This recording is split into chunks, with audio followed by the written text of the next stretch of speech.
Bonsoir à toutes et à tous, bienvenue au Forum des Images dans la salle virtuelle du Forum des Images, le FIL, pour cette troisième rencontre ciné-débat de la Sorbonne de la saison 2020-2021 qui est consacrée cette année à la thématique « Ces Belges qui font le cinéma français ». On a eu le plaisir d'accueillir Anne-Dominique Toussaint pour la première rencontre. Émilie Dequesne était notre invitée le mois précédent. Et cette soirée est consacrée donc à une rencontre avec Olivier Gourmet.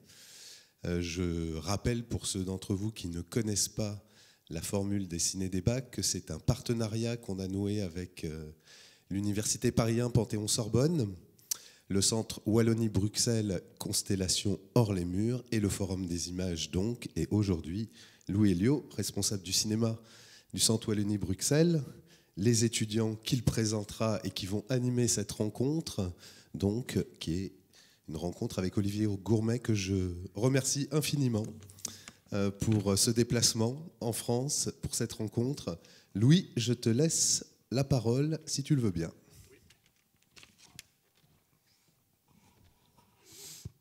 Eh bien, bon, merci Gilles, merci Olivier. Merci, c'est un vrai plaisir de quitter ce confinement. Merci effectivement d'être présent avec nous physiquement au Forum des Images. Et donc, la formule, c'est les étudiants du master qui ont préparé les questions qu'ils vont te poser. Donc, il y a, on terminera par Vanessa, Zetouni, Titouan Laporte, et on commence avec Wendell Trombetta. Alors je me lance. On vous remercie aussi au nom des étudiants, puisqu'ils ne peuvent pas le formuler, mais on est ravis de vous recevoir. Alors juste peut-être pour introduire quelques chiffres sur votre carrière, pour revenir. Alors juste une chose, vous êtes né à Namur, en Belgique, je pense qu'il faut le préciser même si c'est évident, et vous avez joué à ce jour dans à peu près 123, enfin à peu près on le sait le chiffre, en fait 123 films et séries en tout, ce qui vous a fait être nominé 13 fois et vous avez gagné deux récompenses, une à Cannes, une au Magritte. On va y revenir un peu plus tard dans ce ciné-débat. Donc avec nos discussions, on va aborder plusieurs thématiques et particulièrement votre carrière internationale, en tout cas entre la France et la Belgique, puisqu'on a vu une série d'allers-retours entre ces deux nations de cinéma. On va aussi regarder des extraits, donc on a choisi 4 extraits de films qui nous semblent clés dans votre filmographie pour aborder ces sujets. Le mouvement donc, contre la France et la Belgique, mais les rapports que vous entretenez avec les cinéastes des deux pays et vous en tant que comédien. Alors si vous me permettez une première question de notre premier chapitre, donc, qui va revenir particulièrement sur votre carrière au théâtre, puis au cinéma, et de ces premiers mouvements entre les deux pays. Est-ce que vous pouvez commencer par nous expliquer, revenir plutôt sur votre parcours et particulièrement comment vous rencontrez la comédie, l'actorat, même avant que ça en soit votre métier finalement? Rapidement, j'ai grandi dans une famille où la culture n'existait pas. J'ai toujours dit que la seule culture que j'avais eue entre 0 et 18 ans, c'était la culture du travail, ce qui est pas mal, d'apprendre à travailler. Et d'aimer travailler, ça ne me quitte pas encore aujourd'hui parce qu'entre 2 tournages, il faut que je fasse quelque chose de mes mains, sinon je culpabilise. Donc malheureusement, les parents laissent des traces parfois indélébiles. Alors, le théâtre est arrivé comme par hasard, parce que moi j'étais plutôt sportif, genre à vouloir faire du sport tout le temps, à courir avec mes camarades dans la forêt, et puis faire rire mes camarades en classe. Et un jour, un prof m'a dit, écoute, au lieu de faire rire tes camarades, tu pourrais faire autre chose, et le faire autrement, c'est peut-être en t'inscrivant à l'atelier théâtre chaque année qui a lieu classe par classe. Et je dois avouer que pour éviter de travailler avec mon père, en rentrant à la maison, je me suis dit, je me suis inscrit à cet atelier, c'est comme ça que j'ai commencé à aimer le théâtre. Voilà, à l'école, simplement, en faisant un peu de théâtre avec un professeur de français qui m'a initié à la poésie en patois. Et donc je partais avec lui, on allait faire des concours à travers la Wallonie, d'une petite ville à l'autre, ça passait de 32e de finale, 16e de finale, enfin, comme la Champions League. Et puis voilà, et j'ai fini par gagner ce concours de poésie en patois. Et puis j'ai continué à faire ça d'année en année à l'école.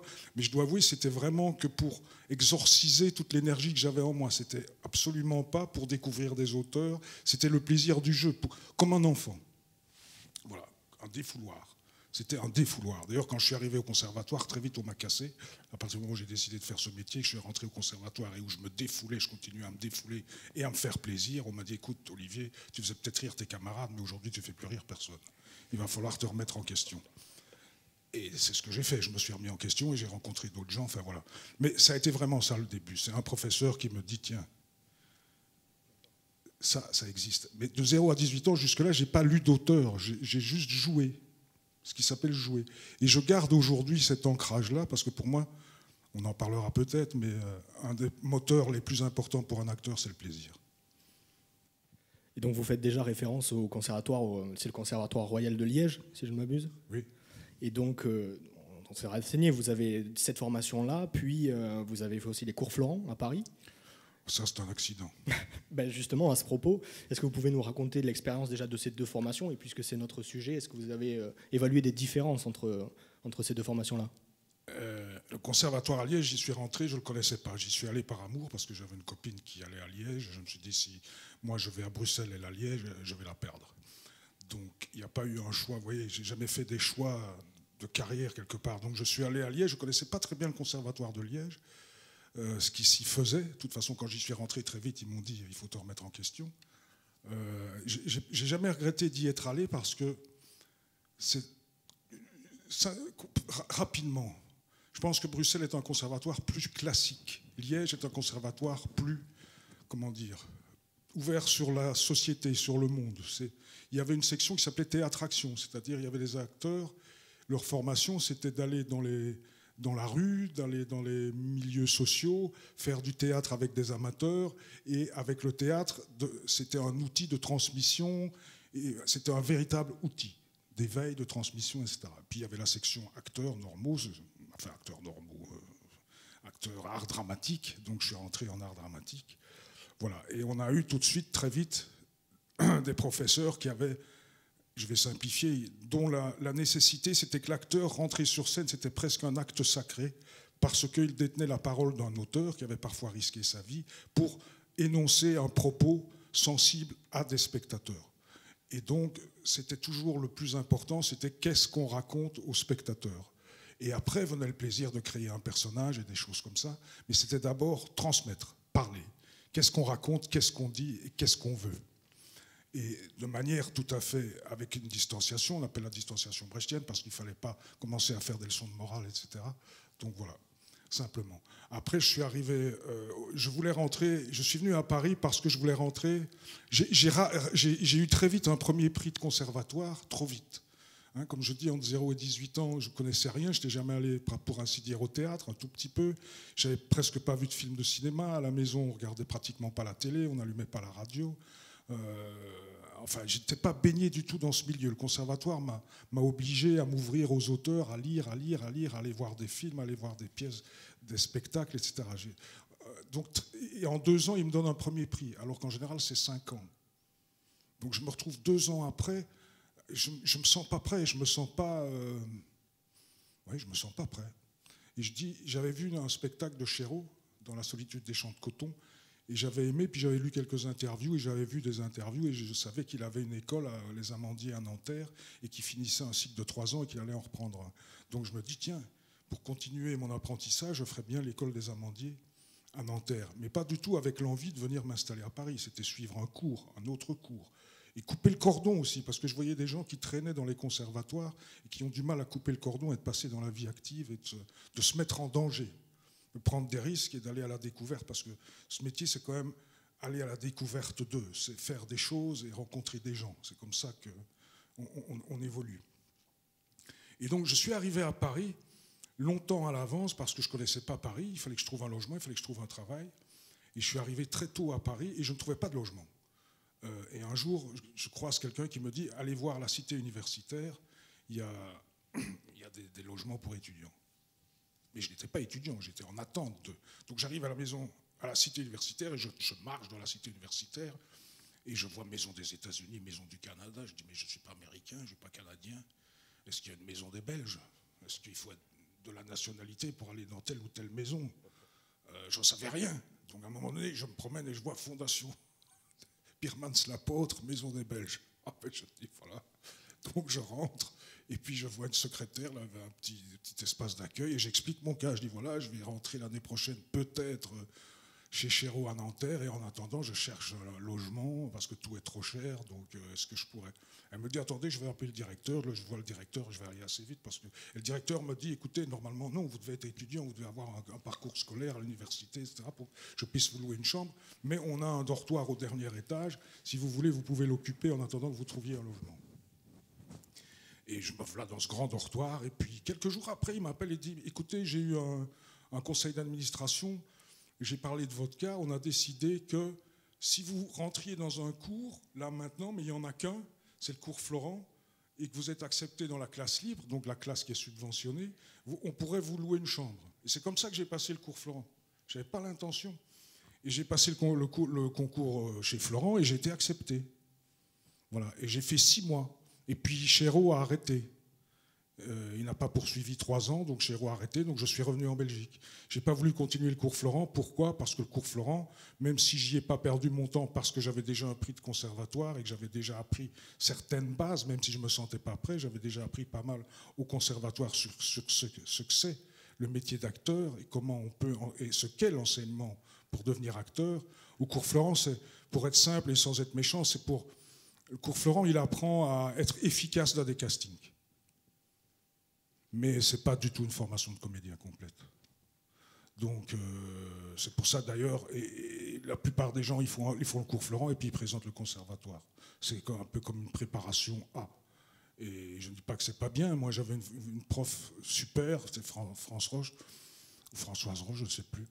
Et on a travaillé Marivaux, les 6 mois que j'étais là, on a travaillé Marivaux dans tous les sens. Il n'y avait pas une façon de jouer Marivaux, on s'en foutait, ça. C'était très rapidement dans les émotions et dans ce qu'il fallait. Elle nous prenait un à un, elle nous menait là où elle avait envie, c'était d'être malléable. Donc je ne l'ai pas regretté, voilà. Et donc sur l'école des Amandiers que vous avez déjà abordé, outre Patrice Chéreau, c'était pourquoi l'envie d'aller particulièrement à cette école? Est-ce qu'elle avait quelque chose d'à part par rapport aux autres qui vous a motivé au départ? Ouais, c'était un cycle de 3 ans avec... donc c'était pas... Déjà, c'était 10 élèves pendant 3 ans. Donc ça permet un travail différent. C'est pas première année, deuxième année, troisième année, quatrième année, c'est 10 personnes pendant 3 ans. Et les 10 mêmes personnes pendant 3 ans. Donc ça crée une famille de théâtre. D'ailleurs, ils sont restés, pour la plupart, ceux qui sont sortis à l'époque, sont restés assez soudés. Et je pense que ça permet d'aller plus loin quand on est un plus petit groupe. En apprentissage, etc., ça vous laisse énormément de temps, beaucoup plus de temps quand vous êtes une volée et que vous devez passer chacun comme au cours Florent. À la classe libre, on était que 17, donc ça allait, mais tous ceux qui venaient dans les cours payants, ils pleurent pour passer une scène, quoi. Donc ils pratiquent jamais, pour ainsi dire. Donc voilà, il y avait le cours. Voilà. Alors, et pourquoi le cours Florent? Parce que j'avais adoré le spectacle La solitude des champs de coton et les interviews de Chéreau sur sa façon de parler de l'acteur. Sur ce qu'il envisageait, comment il avait envie de travailler avec l'acteur, sur le corps. Donc ça m'intéressait. Bon, vous l'avez retrouvé après au cinéma dans Ceux qui m'aiment prendre le train. Oui, c'était pratiquement mon premier film en France. J'étais mort de trouille. Il m'a demandé de venir à Paris pour me rencontrer et je pensais qu'il allait me demander un bout de scène ou quelque chose comme ça. Et j'avais une tasse de café, je me rappelle, il était en retard, et puis j'avais une soucoupe, et au moment où il est arrivé, il y avait tout qui tremblait comme ça. Et il m'a regardé des pieds à la tête, il m'a dit « Ok, c'est bien, c'est bon ». Et je lui dis « Vous voulez pas que je passe un morceau de... » Il me dit « Non, non, non, non, j'ai vu suffisamment dans La Promesse pour savoir ce que vous valez comme acteur, et puis je vous vois là, tout simplement ce que je veux, c'est que vous ressembliez au personnage de La Promesse. » Justement, La Promesse. On arrive à ce qui est pour nous votre premier grand rôle au cinéma. Donc on est en 1996. Oui. Et donc vous remportez d'ailleurs pour ce film le Bayard d'Or du meilleur film, enfin le film remporte le Bayard d'Or du meilleur film et vous le meilleur acteur au festival du film francophone de Namur, donc une date clé je pense. Et c'est aussi le début d'une collaboration longue dans le temps avec les frères Dardenne qui vous pousse donc en 2002 à faire Le Fils, dont on va voir d'ailleurs un extrait, alors 2 extraits en réalité, puisqu'on n'a pas su choisir entre l'introduction et une scène un peu plus tardive. Alors pour rappel, donc, Le Fils des frères Dardenne, c'est un film qui sort en 2002, dans lequel vous interprétez Olivier, du coup, le rôle de menuisier qui travaille dans un centre de réinsertion et qui rencontre, Francis, un jeune homme qui sort de prison pour mineurs. Et il y a quelque chose qui vous lie, qui vous sépare et qui vous lie, donc je ne dévoile pas le cœur du problème. Et donc si vous le voyez bien, on va regarder ces 2 extraits et on en parle après.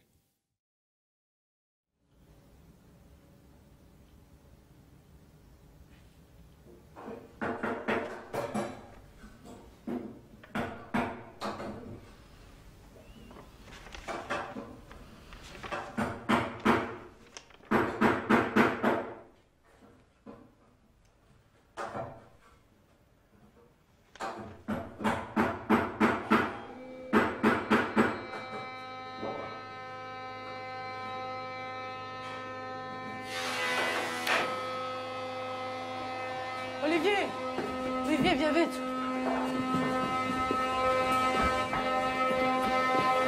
Vous n'avez rien à faire là, retournez à votre place. Vous avez dit de les passer 2 fois 2 mm. On lâche le frein. On descend. 2 fois.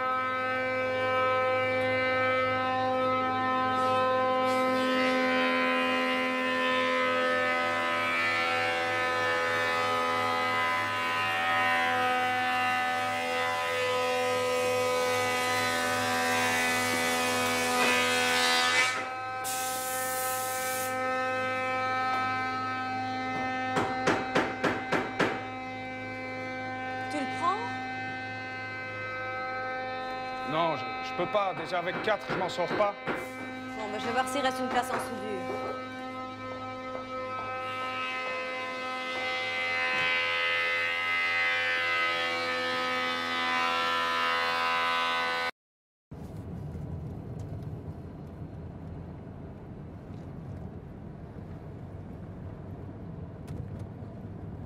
Qu'est-ce que t'as fait pour te retrouver à Frépont à 11 ans? Oh! Oui. Qu'est-ce que t'as fait pour être enfermé à Frépont à 11 ans? Une connerie. Quelle connerie? Un vol.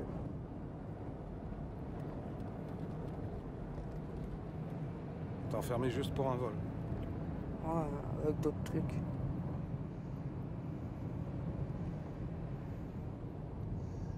Je peux aller derrière pour dormir. Oui.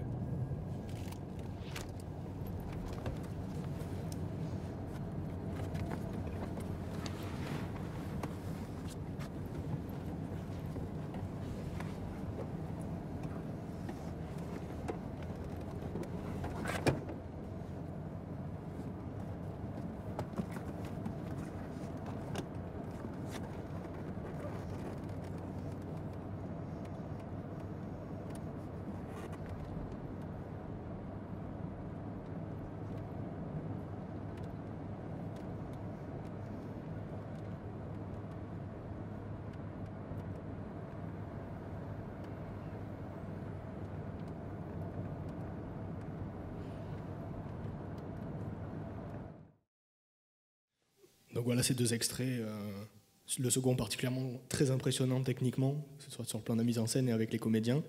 Et donc une première question toute simple, c'est sur votre rencontre avec les frères Dardenne, comment ça s'est passé, à quel moment? Alors là, c'est encore un hasard. C'est chaque fois des questions qui demandent un peu de temps. Le Conservatoire de Liège, à un moment donné, moi, je jouais beaucoup au théâtre, déjà à ce moment-là.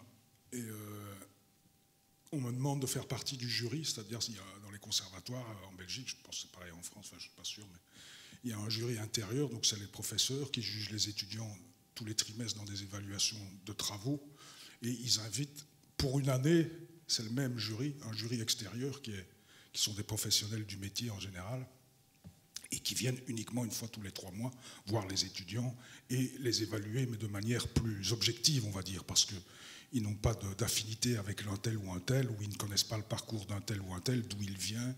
S'il était très loin et qu'il a quand même progressé, ils viennent, ils jugent, ils remettent un avis, entre guillemets, plus objectif. Et au départ, j'hésitais beaucoup, parce que j'avais que 31 ans à ce moment-là, et je me dis, je suis un peu jeune, je jouais beaucoup au théâtre. Quand je sortais du théâtre, souvent il y avait des jeunes étudiants du conservatoire qui venaient me parler. Ils étaient tous un peu comme des copains. Et je me dis, moi, je ne me sens pas légitime pour aller les évaluer, leur donner une cote. Je trouve ça un peu violent.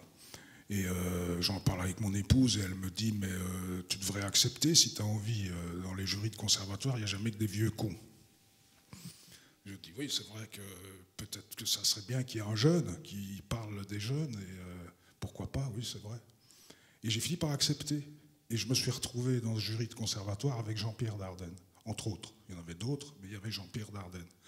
Et en parlant chaque trimestre des travaux qu'on nous présentait et de la façon de faire travailler les acteurs, de la ligne pédagogique de l'école et les travaux, on parlait, et il y avait énormément d'affinités avec Jean-Pierre. Donc un jour, Jean-Pierre me dit, tiens, on peut boire un verre ensemble à la fin des évaluations. On est allé boire un verre, et puis le trimestre d'après, on s'est revus, on est allé de nouveau boire un verre. Et puis dernier trimestre, il me dit, tiens, on a écrit un scénario, je crois que tu pourrais être le personnage principal. Est-ce que ça t'intéresserait de passer un casting avec mon frère? Il dit, on est vraiment qu'au début, on n'a pas encore le financement, etc. Voilà, tu serais le premier à passer le casting. Et j'ai dit oui, voilà, et j'ai passé ce casting avec eux, avec Luc et Jean-Pierre, et ma rencontre a eu lieu comme ça. Et elle a perduré après sur les films, surtout après La Promesse, puisque La Promesse, c'était un film qui a été très, je veux dire, c'est la clé de voûte un peu, ce film-là, pour eux. Ils ont engagé beaucoup d'argent, enfin beaucoup d'argent. Ce qui leur restait comme argent sur ce film, ils avaient la corde au cou, parce que si La Promesse n'était pas passée, je pense que peut-être aujourd'hui, les films du fleuve et des rives n'existeraient peut-être plus. Parce que je pense que même Luc avait hypothéqué certains biens pour pouvoir financer leur film à la façon dont il voulait le produire. C'est-à-dire qu'il ne voulait plus être esclave d'un coproducteur qui exigeait tel ou tel ou tel ou tel acteur, tel ou tel chef opérateur, ce qui avait été le cas sur leurs films précédents. Je pense à vous, ils avaient une liste d'acteurs, une liste d'actrices, une liste de metteurs, de chefs opérateurs, une liste d'ingénieurs son. Ils avaient dû pêcher et s'astreindre à pêcher dans ces listes-là que le coproducteur français avait exigé. Et ils voulaient être totalement libres de leur choix et de faire leur film avec qui ils avaient envie de le faire, avec l'équipe technique. Et on s'est retrouvés sur La Promesse, c'était pratiquement... On était tous novices. Moi, c'était mon premier grand rôle au cinéma. J'avais fait des petites choses, 2 petites choses dans des téléfilms, un pour TF1, un pour France 2 Maigret, mais vraiment rien du tout, des panouilles, comme on appelle ça, pour mettre un peu de beurre dans les épinards. Et toute l'équipe technique, c'était pratiquement Benoît Dervaux, Jean-François Hensgens, Amaury Duquesne, Igor, le chef d'écho. C'était tous leur premier film. Et je me souviens, en fin de journée, les frères Dardenne étaient assez mystérieux, comme ils sont toujours, parce que sur un plateau de tournage, ils sont très fermés, ils sont très mystérieux, ils restent dans leur monde, mais en dehors des plateaux de tournage, ils sont très drôles et très amusants, ils aiment faire la fête. Mais sur les tournages, ils interdisaient par exemple de faire un pot, parce qu'ils disaient, si vous faites un pot, c'est que vous n'avez pas vécu suffisamment pendant la journée et que vous n'êtes pas complètement fatigué. Que si vous aviez vécu à fond le film, vous n'auriez pas besoin de faire un pot. Enfin, malgré ça, on en faisait quand même en cachette. On faisait un petit pot en cachette et on se parlait, on se disait, mon Dieu, qu'est-ce qu'on est en train de faire? C'est quoi ce film? On n'avait absolument pas conscience qu'on était en train de faire un bon film, un joli film. Moi, c'était le premier scénario que j'avais lu en entier, parce que quand vous faites des petits rôles pour la télévision, en général, on ne vous envoie même pas le scénario, on vous envoie vos 2 pages de texte, voilà, et vous n'avez même pas l'occasion de lire le scénario. Et donc là, c'était la première fois. Moi, je me disais, c'est quoi ce scénario? C'est bien, c'est pas bien, j'en sais rien.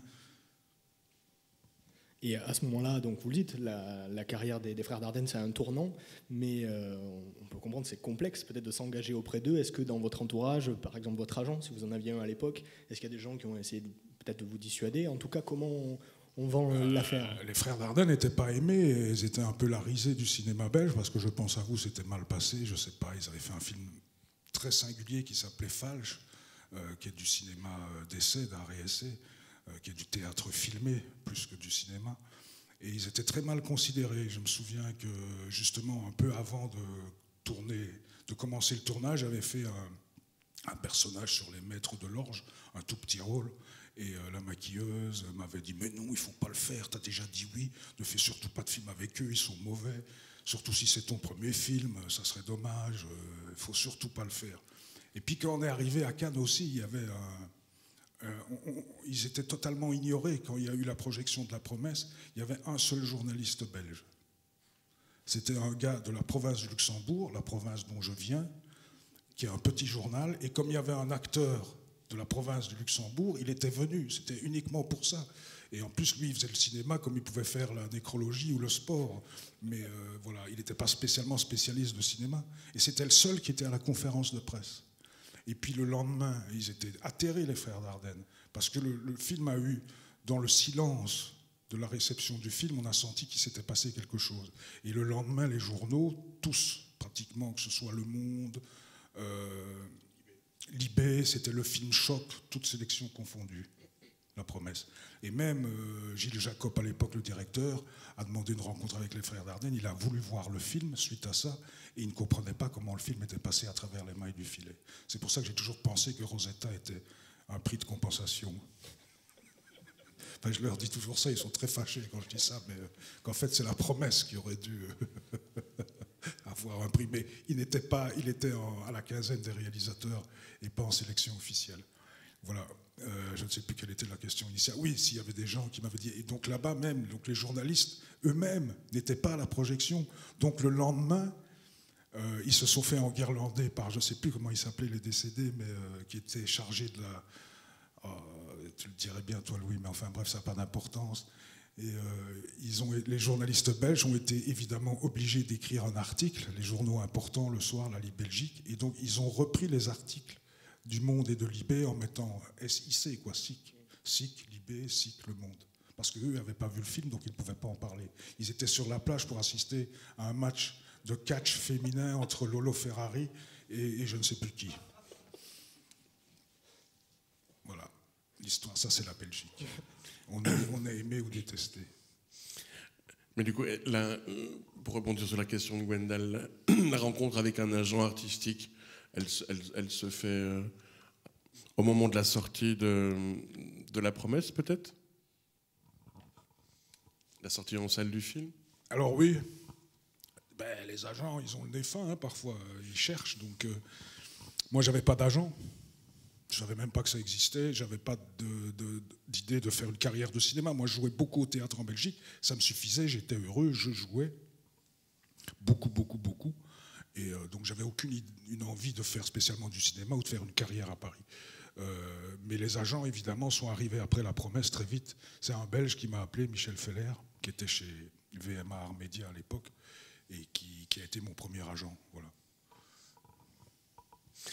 Mais du coup, après La Promesse, finalement, tu vas presque plus revenir au théâtre.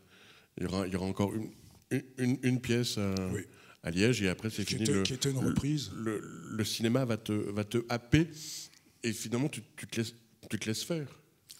Oui, je me laisse faire parce que le cinéma était une bouée d'oxygène. À un moment donné, comme je disais, j'ai joué beaucoup au théâtre en Belgique.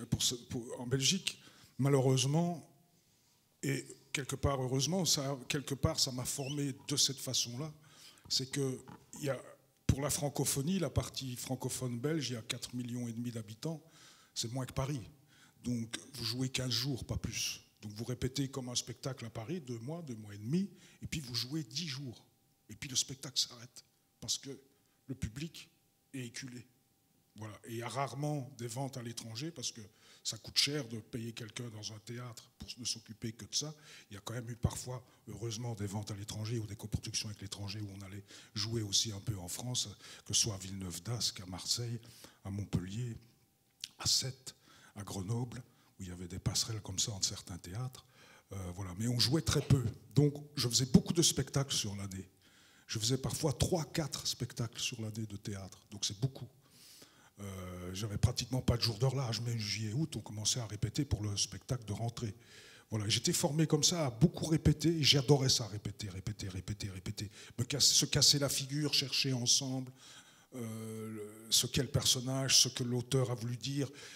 Ce que l'auteur a voulu dire, souvent, ça on le fait avant, on le sait, mais c'est pas toujours facile de trouver le système, le fil pour y arriver de manière ludique, de manière pertinente. Parfois, on tourne en rond, on se casse, on se frotte aux mots, aux écueils, et j'adore ça. Et le cinéma m'a permis ça, quelque part, parce que le cinéma, en fait, on n'est jamais au bout. Quand un réalisateur dit « la prise est bonne », on passe à la suivante. Souvent, vous avez une frustration parce que vous dites « oui, mais on aurait pu faire mieux, on aurait pu en refaire encore une, comme on répète au théâtre jour après jour ». Mais voilà, on est toujours dans un état de répétition au cinéma, et j'aime ça. J'aime me confronter, me frotter à ça. Et le cinéma était une bouée d'oxygène aussi parce que les frères Dardenne abordaient un cinéma et une thématique qui me touchait profondément. Les gens pensent souvent que je suis quelqu'un de cultivé, très cultivé. Alors, je vous ai dit, la seule culture que j'ai eue, c'est celle du travail et du plaisir. Le théâtre, quelque part, est plus intellectuel dans sa façon d'exister, dans sa façon de répéter, de travailler. Parce qu'il y a un auteur, il y a un texte. Vous allez me dire, il y a un scénario, il y a un texte, il y a un scénariste et il y a un réalisateur. Mais je ne sais pas, il y a quelque chose de différent dans le théâtre, quelque chose de peut-être plus sacré ou de plus... Enfin, ce sont des vieux auteurs, etc. Bon, parfois c'est un alexandrin quand c'est Racine et des choses comme ça, donc ça met quand même tout de suite la barre sur un autre, pas niveau, mais dans une autre sphère, une autre façon de jouer, etc., qui est très loin du cinéma. Enfin, je pense qu'on se pose toujours beaucoup plus de questions, et puis les pièces, on dit elles sont d'actualité, mais elles sont quand même datées. Et il faut toujours quand même retrouver la modernité dans les auteurs et dans les pièces, etc. Au cinéma, vous abordez directement le sujet, la promesse, ce vendeur de sommeil et ce jeune adolescent qui doit choisir à un moment donné sa voie. Chacun y est confronté tous les jours. Donc on aborde un sujet social brûlant, quotidien, et qui nous ressemble et qui est d'actualité. Et ça me plaisait. Ça me plaisait de... Et puis on sort des quatre murs. On rencontre des vraies personnes, parce que les frères Dardenne travaillent souvent aussi avec des amateurs, ils vont sur les vrais lieux, et donc on est amené à travailler avec eux, à rencontrer les gens, à parler avec les gens, de s'inspirer des gens, de regarder les gens. Je dis toujours que pour être acteur, raconter des histoires, il faut vivre avec les gens. Si vous ne vivez pas avec les gens, qu'est-ce que vous voulez raconter sur les gens ? Et puis leur façon aussi sans doute de travailler, de répéter plusieurs semaines, voire un mois et demi ou 2 mois avant le tournage, ça fait aussi écho à la façon de travailler au théâtre.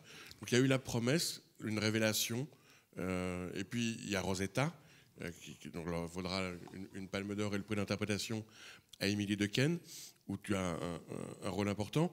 Et puis il y a Le Fils, où là, effectivement, c'est toi le personnage principal avec Morgan Marine. Est-ce que vous en aviez parlé entre vous, le fait qu'il y aurait un grand rôle pour toi, avant qu'ils l'écrivent, ou ils l'ont écrit et puis ils te l'ont proposé ? Ils sont sortis de la façon dont ils font des films. Je pense qu'ils se sont sentis redevables envers Jérémy Régnier et moi pour la promesse. Et pour le reste de l'équipe technique aussi, parce qu'ils sont fidèles. Donc sur les autres films, ils ont repris chaque fois aussi la même équipe technique. Après, il y a eu des petits changements parce que certains, le pointeur est devenu lui-même chef opérateur, donc voilà. Mais ils sont très fidèles. Et je pense qu'il y avait quelque chose comme ça. On avait tellement donné que j'ai l'impression qu'ils voulaient nous rendre l'appareil. Et je leur disais, mais il ne faut pas. Vous nous avez donné aussi des rôles formidables à l'époque de la promesse, donc vous nous êtes redevables de rien du tout. Mais si, ils voulaient... Alors il m'avait dit, écoute, le prochain... Déjà, au moment où on était à la quinzaine des réalisateurs avec la promesse, il m'avait dit, écoute, le prochain film, ça parle d'une jeune fille, mais celui après, on l'écrira pour toi. Et tu auras le rôle principal. Donc je savais que c'était, à ce moment-là, 3 ans plus tard, le film avec la jeune fille, et puis de nouveau 3 ans après seulement ce film-là. Donc c'était quand même 6 ans avant. Ouais, mais ça permet d'avoir un cap comme ça. Oui. Ben bon, heureusement, il y en a eu d'autres. Il y a eu Chéreau et d'autres, et je suis commencé à travailler beaucoup en France. Mais, et je dis, ils sont sortis de leur façon d'écrire les films, parce qu'en général, ils ne pensent jamais à un acteur quand ils écrivent leur scénario. Ils n'aiment pas ça. D'ailleurs, après, ils m'en ont parlé. Ils m'ont dit, bon, c'était pas évident, quoi. Luc, il me téléphonait toutes les semaines. Il disait, on a besoin d'entendre ta voix pour évoluer dans notre scénario. Il disait, on n'a jamais travaillé comme ça, on n'a jamais écrit pour quelqu'un, donc c'est très différent. Voilà. Ils ont été embêtés de faire ça, mais en même temps, c'était une autre école, donc ils ont essayé aussi. Mais au départ, voilà, ils écrivent jamais comme ça. Ils pensent jamais à un acteur avant de démarrer. Et quand tu as eu le scénario en main, tu as vu qu'on est dans l'univers du bois et que la caméra va être oui. dans ton cou comme une conscience. Oui, je pense que c'est un hasard, mais dans les discussions que j'avais eues avec Jean-Pierre et par après avec Luc, je disais toujours qu'un de mes vieux rêves au théâtre, c'était de jouer un spectacle tout de dos. Que pour un acteur, jouer de dos, parce que souvent au théâtre, on ne peut pas se mettre de dos, on doit jouer tout face. Et moi, j'aime pas ça. Je pense que le corps peut exprimer tellement, il y a la danse, j'adore la photographie, j'adore la danse aussi, on peut tellement exprimer sans les mots, tellement de choses à travers un regard, à travers une main, à travers un mouvement, à travers le corps, de la manière dont il se bouge, de la manière dont il est investi par une vraie émotion. Tout à coup, le corps se met à vivre et il raconte quelque chose. Donc, qu'on soit de dos ou pas. Et puis, il y a ce qu'on appelle la... je ne trouverai pas le mot, mais bon, c'est pas grave. Sur le fils, par exemple, il y avait cette volonté, on le voit, ce premier plan où la caméra est sur sa nuque.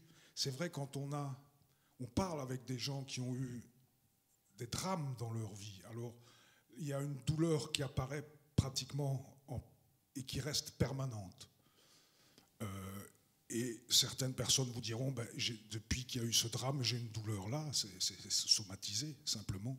Et je disais, moi, aux frères, je pense que si moi j'avais un drame, j'avais une douleur importante, parce que j'avais eu un petit choc à une époque de ma vie, et ça s'était marqué tout de suite dans la nuque à un point bien précis.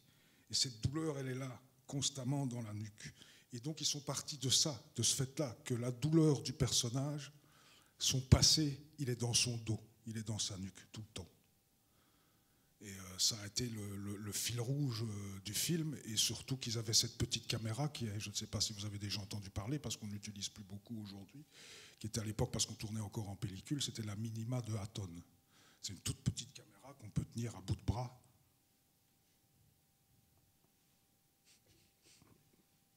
Elle est très maniable, sauf qu'elle fait beaucoup de bruit. On a dû refaire pratiquement toutes les scènes uniquement pour le son. C'est ce qui permet cette deuxième scène, cet exploit technique, qui est une tricherie éhontée, puisqu'on avait trafiqué le siège avant de l'Audi. C'était une Audi. Donc moi, à un moment donné, quand Morgan me disait « Est-ce que je peux aller dormir derrière ?» J'avais une manette. Je devais actionner une manette sans que ça se voie. Le siège, boum, plongeait vers l'arrière, et Benoît, sur les genoux, passait... Morgan passait d'un côté et Benoît, toujours avec la caméra, sur ses genoux, passait sur le siège passager. C'est comme ça qu'il peut aller faire pratiquement un 360 degrés dans la voiture. Voilà. Et cette petite caméra a permis énormément de choses. De tenir ce fil-là du personnage dans le dos, de descendre. C'était très maniable, quoi. Bon, merci. J'aurais encore envie de vous poser beaucoup de questions sur ce film en particulier, mais il faut qu'on avance. Et... Le prix d'interprétation à Cannes, c'est une surprise, une satisfaction. C'est une erreur de jugement. Non. C'est de la fausse modestie, sans doute, mais je suis tellement intraitable avec tout ce qui est prix d'interprétation, etc., et classement sur des choses... Vous savez, vous changez le jury, vous mettez 10 autres personnes, c'est un autre comédien qui a le prix, c'est un autre film qui a le prix. Alors c'est bien qu'il y ait le Festival de Cannes parce qu'il permet une vitrine formidable sur les films que les gens n'iraient jamais voir. Pour ça, c'est formidable. Et les festivals, même sans prix, sont formidables parce que tout à coup, ils permettent aux gens de voir des films qu'ils ne seraient pas allés voir. Alors ça, c'est l'important de Cannes. Maintenant, après, tous les prix, c'est fait pour donner un prestige aussi au festival en lui-même, mais... Alors je suis très heureux et je suis content d'avoir eu ce prix, hein, je ne vais pas cracher dans la soupe, mais c'est parfois plus dangereux qu'autre chose de recevoir un prix. Parce qu'on se croit arrivé, on croit qu'on se prend pour le meilleur du monde et ce n'est pas le cas. Il y en a tellement d'autres de comédiens formidables qui ne seront jamais connus. C'est pas le cas, mais ça permet effectivement d'avoir un coup de projecteur sur soi et d'être du coup. Oui, ça change beaucoup de choses. Ça change le regard des producteurs, ça change la façon de. Vous recevez beaucoup plus de scénarios parce que vous avez eu un prix d'interprétation tout en restant dans un certain type de cinéma. Parce que sur les 123 films, il y a quand même beaucoup de premiers films et de films d'auteur, ce qu'on appelle les films d'auteur, qui ne sont pas des films à grand succès. Donc je ne suis pas une star, je ne suis pas une vedette de cinéma. On ne m'arrête pas, on ne court pas après moi. Et heureusement, je peux garder. Parce que je ne voudrais pas garder ma vie telle qu'elle est, et puis être dans les personnages sans être trop typé de par mon physique et de par ce que je suis. Pouvoir passer encore devant avec les personnages, ça m'aide beaucoup. Mais voilà. Mais je suis content d'avoir eu ce prix. On voit la suite avec Titouan. Alors j'aimerais qu'on revienne un peu sur votre rapport au cinéma français. Qu'est-ce qui pousse un Belge à se diriger vers le cinéma français, la proximité géographique, culturelle? Qu'est-ce qui vous a poussé à faire ça? Pour être honnête, comme j'ai déjà dit, je ne cherchais pas à faire une carrière de cinéma, c'est la France qui est venue à moi. Et c'est souvent le cas par rapport aux acteurs belges. À part une exception ou l'autre, si je prends Benoît Poelvoorde, il a fait un film en Belgique qui s'appelait « C'est arrivé près de chez vous » et la France est venue le chercher. Moi, j'ai fait La Promesse, et après, c'est Chéreau, pratiquement le premier, qui m'a demandé de tourner un petit rôle dans Ceux qui même prendront le train. Pour Jérémy, c'est pareil, pour Émilie, c'est pareil. Alors, il y a des exceptions comme Natacha Régnier, Cécile de France, Marie Gillin, qui ont d'abord commencé dans un cinéma par le cinéma français. Mais alors, simplement, je vais vous décevoir, il n'y avait pas spécialement une attirance particulière pour le cinéma français. C'est juste que le cinéma, il se passe plus en France qu'en Belgique. En Belgique, on tourne 5 films par année, et en France, on en tourne 300. Donc le compte est vite fait, voilà. Donc sincèrement, c'est la seule raison. Même si j'estime le cinéma français, ça n'a rien à voir, mais c'est ici que ça se passe plus qu'en Belgique. Si je restais en Belgique, il faudrait que je retourne au théâtre pour en vivre. Parce que sinon, on ne fait pas toujours les films avec les mêmes personnes, quoi. On tournerait en rond. D'ailleurs, c'est pour ça que je rigole souvent et je me fais haïr pour ça, parce qu'il y a les Magritte du cinéma en Belgique. Ils ne savent pas à qui donner les prix. Je suis méchant quand je dis ça. Si Patrick Quinet était là, parce qu'il faut trouver chaque année un autre comédien à qui donner l'équivalent d'un César, quoi. C'est très compliqué en Belgique. Ils grattent pour trouver à qui on va donner un Magritte cette année. Ils font preuve de beaucoup d'imagination, je vous assure. Ça vaut la peine d'y aller. On note que vous avez tourné dans beaucoup de films belges, mais aussi beaucoup de films français. Et qu'est-ce qui vous ferait choisir un scénario plutôt qu'un autre? C'est une question difficile. Je m'y attendais à cette question. Et c'est toujours compliqué. Je me suis dit tout à l'heure dans le train, je me dis, on va me demander. Et j'ai toujours du mal à répondre.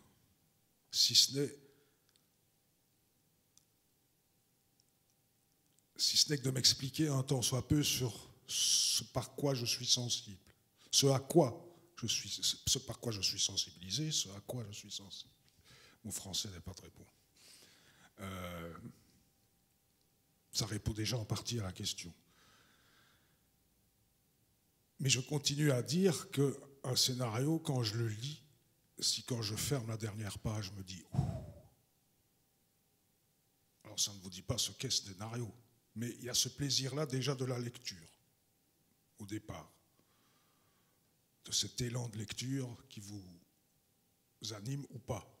Ou alors ça bloque, ça coince, et c'est dur d'arriver jusqu'au bout. Il y a déjà ce plaisir-là, le plaisir de la lecture, presque comme un roman qui vous tient en haleine. Après, je remarque que je choisis souvent des scénarios où on aborde des sujets qui concernent le monde aujourd'hui. Même si c'est un film d'époque, il relate quelque chose qui est en rapport avec ce qu'est la société aujourd'hui. je remarque que souvent je suis attiré par des personnages qui sont concrets, qui pourraient exister et qui sont complexes dans leur fort intérieur, dans leur âme dans le sens animus du latin, de qu'est-ce qui l'anime, qu'est-ce qui fait que cet homme est comme ça. Voilà. J'ai un vrai plaisir à décortiquer l'âme humaine, et quand on me propose des scénarios où la psychologie des personnages, l'âme humaine, est extrêmement... Comme il y a des réalisateurs comme ça, comme Haneke par exemple, avec qui j'ai travaillé, qui est très très fort pour raconter l'âme humaine. Quand ça va vers ça, souvent je suis tenté d'y aller. C'est plus ça qui m'anime et qui me pousse à accepter un scénario ou un autre. Maintenant, j'ai fait d'autres films parce que comme spectateur, j'ai aimé Matrix, je me suis amusé, j'aime les films de divertissement. Je suis vraiment un très bon spectateur, moi. Je suis jamais méchant, il y a des choses très mauvaises, ça d'accord, mais souvent j'ai beaucoup d'indulgence. Et en tant que spectateur, j'ai vu des choses terrifiantes. Hein, mais enfin, que moi je trouve terrifiantes. Peut-être vous pas, mais voilà. Et je me dis, oh là là là, on a donné de l'argent pour faire ça, mais comment c'est possible alors que j'ai 3 scénarios là. Enfin non, qu'est-ce que je dis? J'ai une pile chez moi en Belgique, là, dans une armoire, j'ai une pile de scénarios qui n'ont jamais été faits et qui sont, je trouve, très beaux.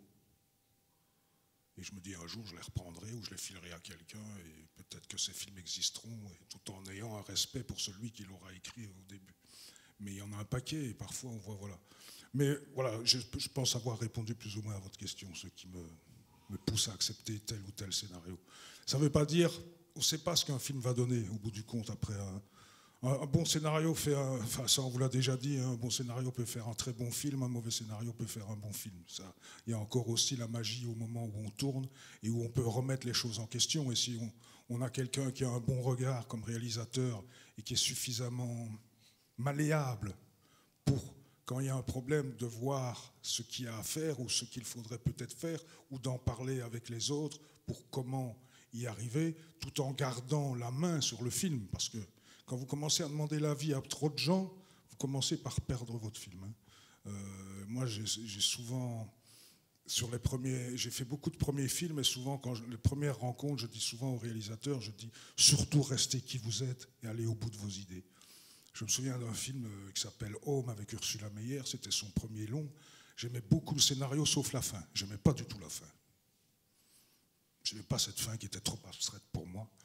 Voilà. Mais je l'ai fait. Mais je lui ai dit. J'ai dit voilà Ursula, j'ai dit moi à partir de ce moment jusque-là, j'aime pas du tout. Moi je le ferais plutôt comme ça. On en a parlé longtemps. Elle a essayé de me convaincre, elle n'y est pas arrivée. Mais j'ai dit écoute, c'est pas grave. Sauf si pour toi c'est un problème. Je dis, voilà, je ne suis pas convaincu, mais j'aime tout le reste, donc on y va, on le fait ensemble. Et je veux que tu gardes le cap et que tu ne changes pas d'idée. Elle n'a pas changé d'idée, elle a gardé son cap, elle a gardé ce qu'elle voulait faire, elle a gardé ce qui est le plus riche et le plus important. Que ce soit pour un acteur ou pour un réalisateur, c'est sa singularité.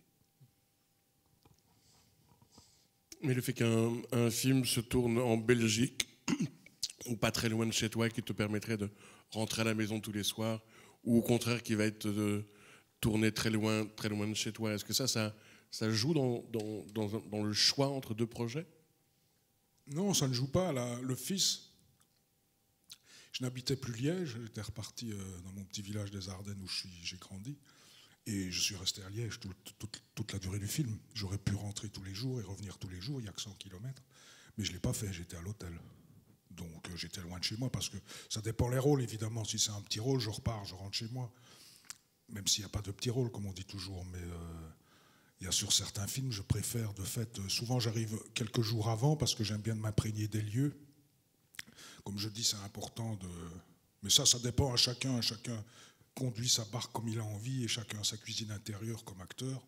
Moi, j'ai besoin de construire beaucoup. On m'a appris comme ça à beaucoup faire fonctionner mon imaginaire, à créer la vie, la vraie vie du personnage, depuis qu'il est né, qu'est-ce qui s'est passé dans sa vie, où est-ce qu'il range ses chaussettes, qu'est-ce qu'il mange, voilà, plein de choses. Je lui construis, je fais presque un roman, moi, sur chaque personnage, en tout cas quand il le demande, parce que si c'est un petit rôle, j'avoue que je ne fais pas toujours un roman complet pour chaque personnage, mais j'aime bien ça, parce que ça m'amuse, c'est ludique, c'est enfantin.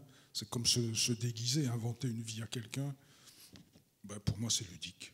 Ça fait partie de mon métier, c'est pas une façon de dire aux autres, vous devez faire comme ça. C'est comme ça que ça m'amuse.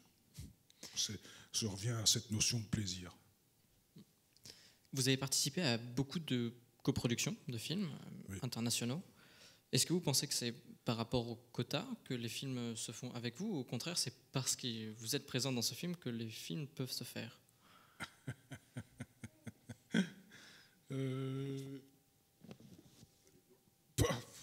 Non, je n'allais pas répondre à ça.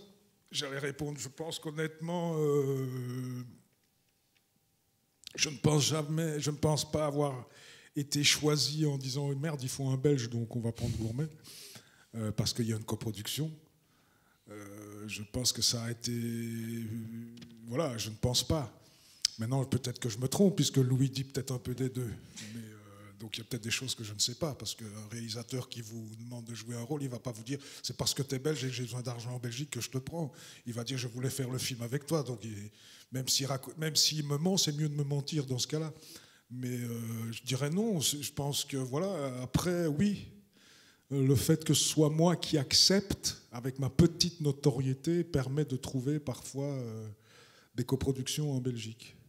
Mais voilà. Mais moi, ça m'emmerde. Parce qu'au niveau du statut, etc., ça pose des problèmes, mais on ne va pas parler de ça.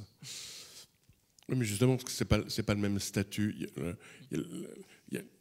En France, il y a le statut... L'intermittent du spectacle. L'intermittence. C'est pas du tout la même chose. Et qu'on n'a pas du tout en Belgique. Non. Donc soit le statut de l'artiste, soit de travailleur indépendant.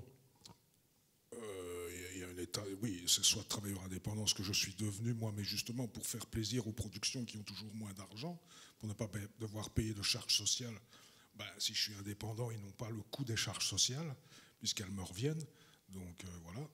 Mais c'est pour ça que ça m'embête d'ailleurs, parce que ça ne me permet pas de cumuler pour ma retraite et pour les allocations familiales,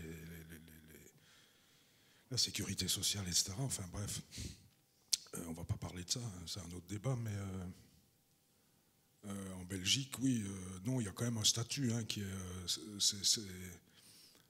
comment on appelle ça, le statut de l'artiste. Oui. C'est soit ouvrier saisonnier, soit employé saisonnier, selon le statut qu'on a.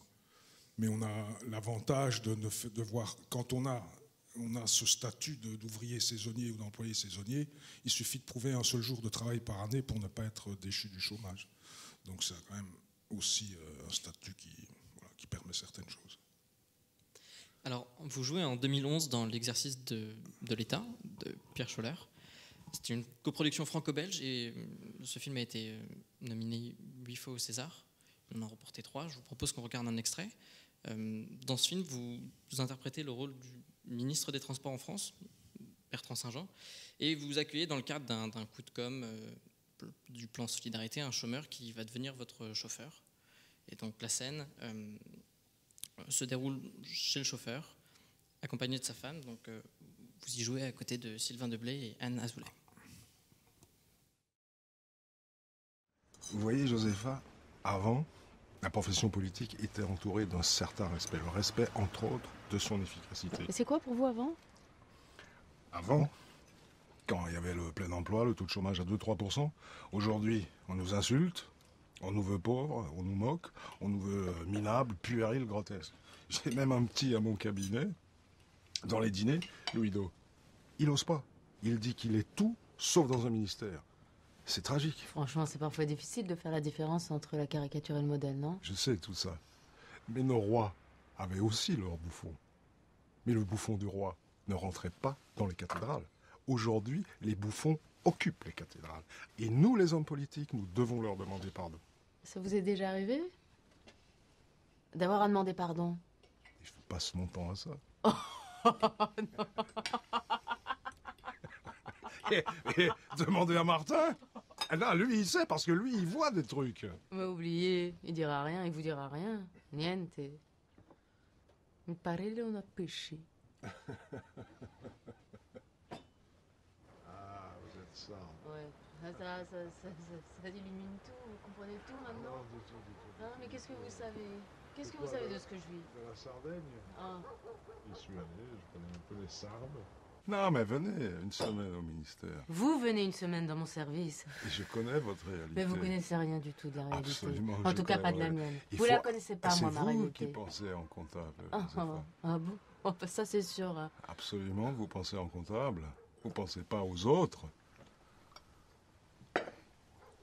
Je l'ai vu, moi, votre collègue. C'est une blague, Falconetti. Il est venu nous la vendre, sa réforme hospitalière. Et ça, on l'a bien écouté. Et je peux vous dire qu'il a tout faux. On a essayé de lui expliquer. Un lit dans un service, c'est pas le même dans un autre. Aucun service ne fonctionne pareil. Mais il s'en fout. Il s'en fout. Parce que demain, il sera ailleurs. À la poste. Et vous aussi. Non, il n'y a pas de ministre de la Poste, Josépha. C'est ça, votre problème. Vous brassez du vent. Vous n'avez rien dans les mains. Rien, par votre petite ambition.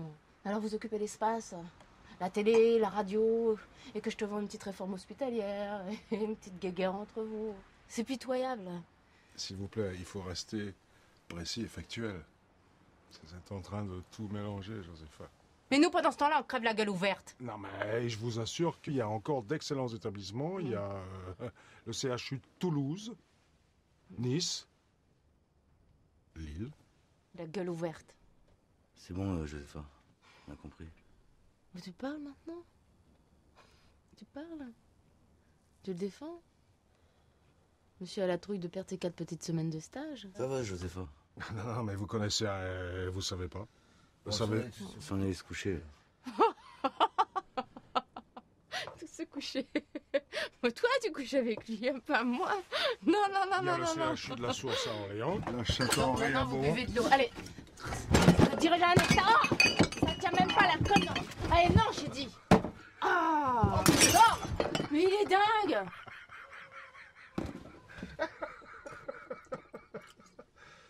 Il y a le CHU de Rouen. C'est quelque chose. Très bien, CHU de Rouen. Il est où votre verre? Vous votez? Ça vous regarde pas.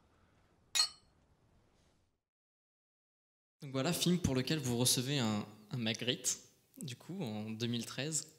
Qu'est-ce que ça vous fait, du coup, de recevoir cette distinction que vous méprisez, entre guillemets? Je ne méprise pas. Non, non, non. J'ai dit qu'ils avaient du mal à trouver chaque année un nouvel acteur pour le décerner à Magritte. C'est bien de... Je l'ai dit, les festivals, les récompenses, etc., ça aide. Je ne les méprise pas. C'est juste que c'est compliqué en Belgique. Mais j'étais heureux de l'avoir. Voilà, sincèrement. Bah, à la vue de ce film, comment est-ce qu'on rentre en fait dans la peau d'un ministre? Qu'est-ce que vous avez fait pour justement travailler sur ce personnage? Le scénario de Pierre Schoeller était assez brillant.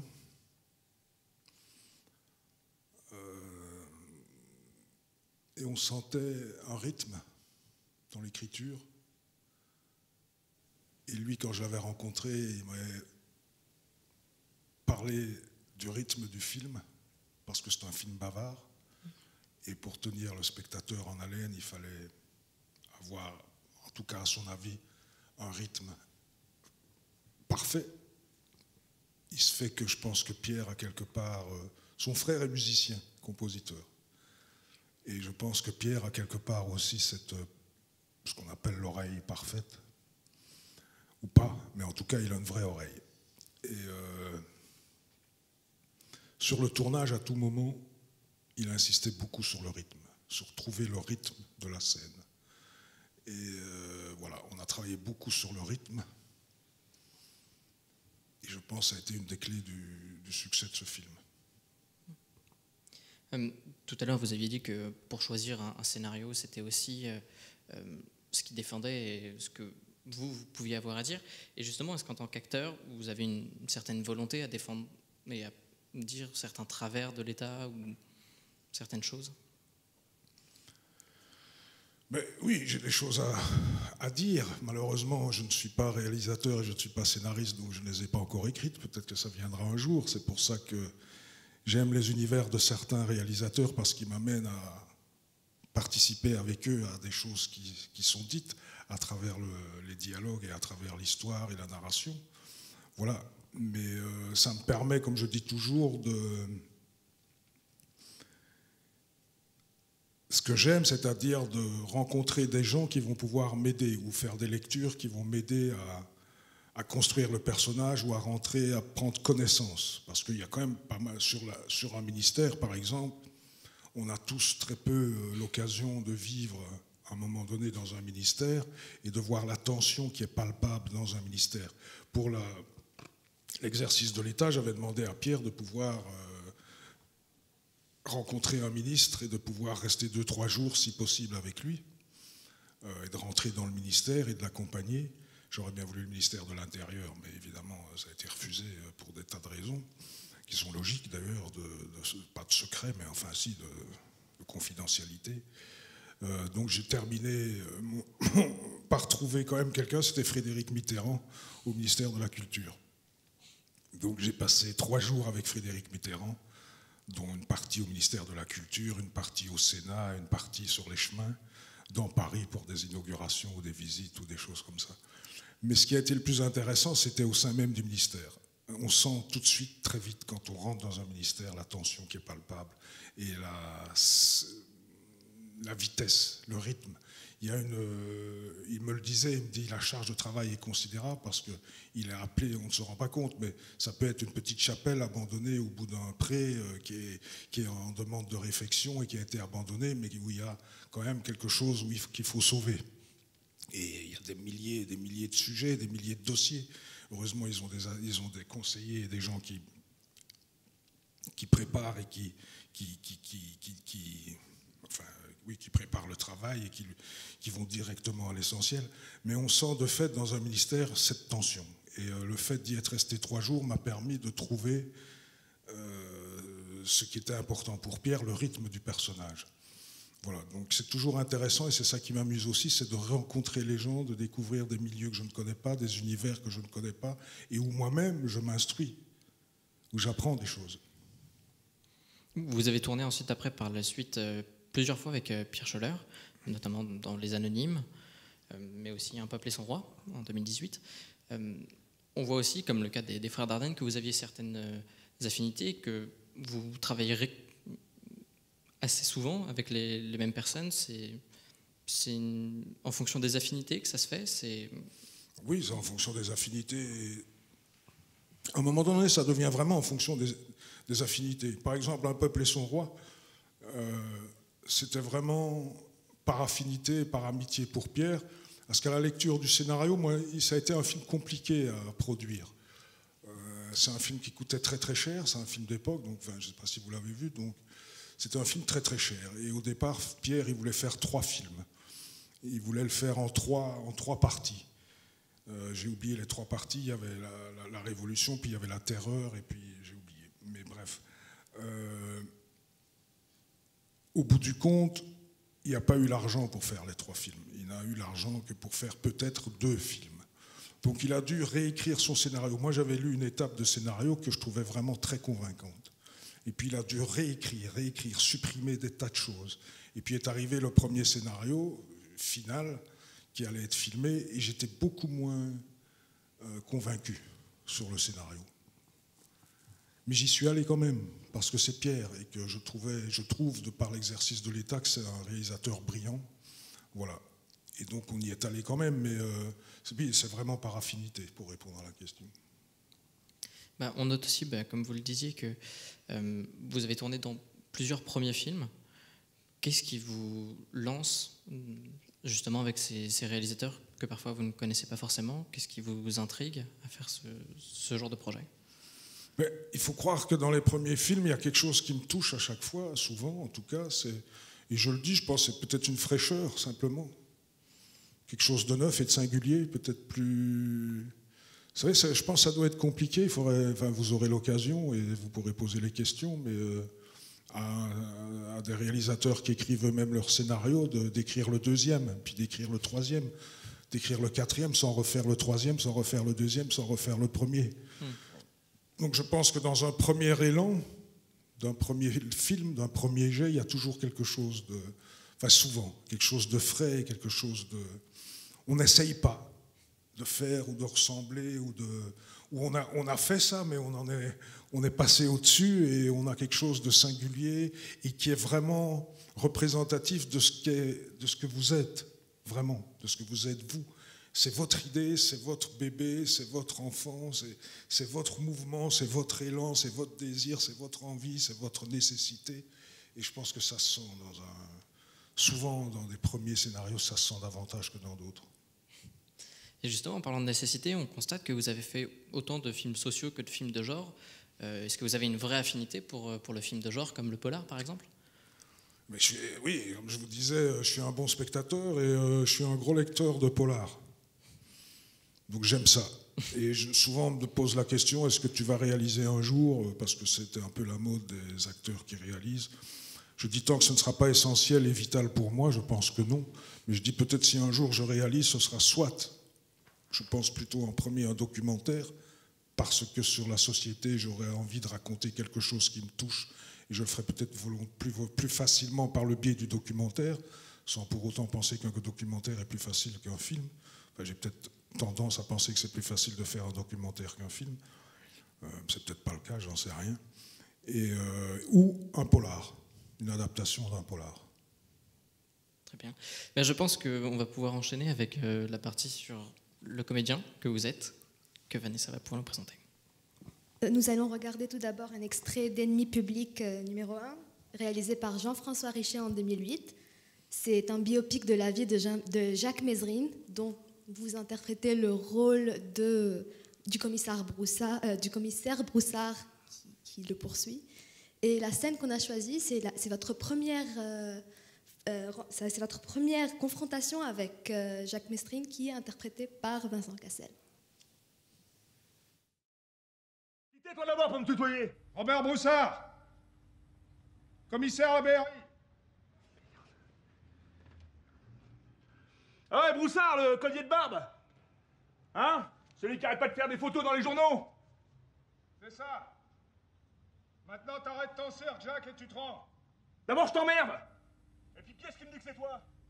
Passe ta carte sur la porte, après on discutera. Pourquoi tu flingues à travers? Je pourrais te dire la même chose quand je vais me baisser pour la ramasser, non? C'est vrai, Jacques.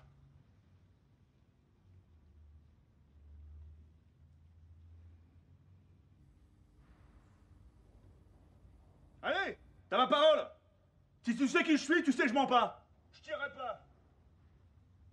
Allez, Broussard. Un peu de courage. D'accord, Jacques. J'attends. Voilà.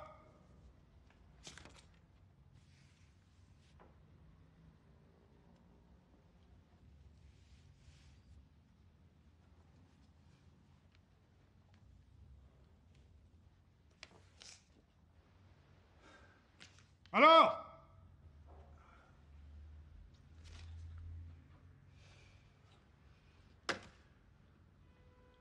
Bon, Broussard. Ouais. J'ai deux faveurs à te demander. Si c'est dans la limite du raisonnable. La première, c'est la petite qu'avec moi, tu la laisses tranquille, elle a rien à voir. Puis la deuxième, c'est que j'ai besoin de 20 minutes parce que j'ai des trucs à faire. Et puis quoi encore? Véhicule avec un chauffeur?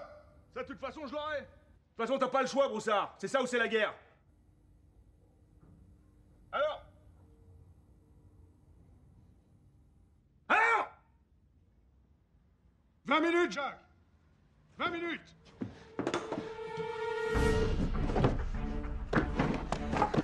Mais qu'est-ce qu'on fait? Qu'est-ce que je fais? Jacques, qu'est-ce que je fais? Qu'est-ce que je fais? Donne-moi un truc à faire, dis-moi qu'est-ce que je fais? Qu'est-ce que je vais faire? Qu'est-ce qu'ils vont faire? Dis-moi, il y a le mec sur la table, dépêche-toi. S'il te plaît. Sur la table, hein.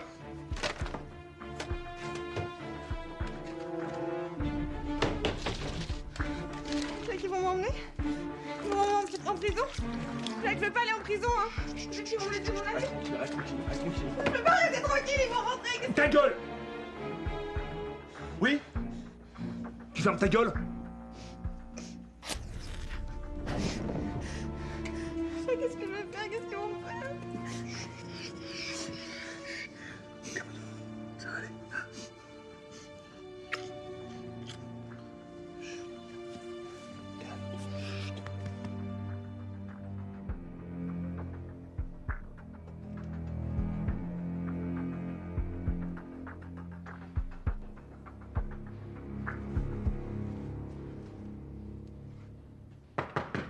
Qu'est-ce que tu fous, Marine? Tu nous couvres pas un truc, là? Je t'ai donné 20 minutes, pas 45.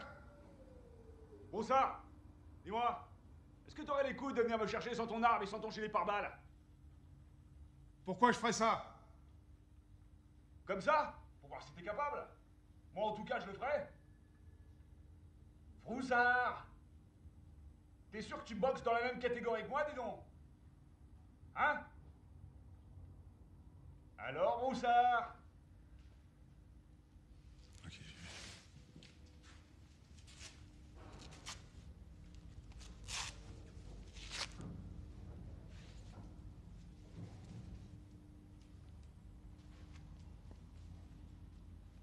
Voilà, Jacques.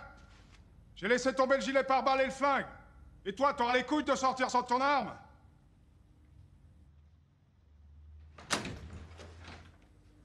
Et ça, c'est quoi?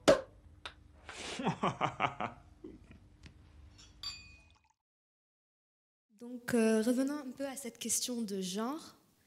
Que permet le genre, dont les personnages très stéréotypés à l'acteur? Ben, vous avez répondu à la question.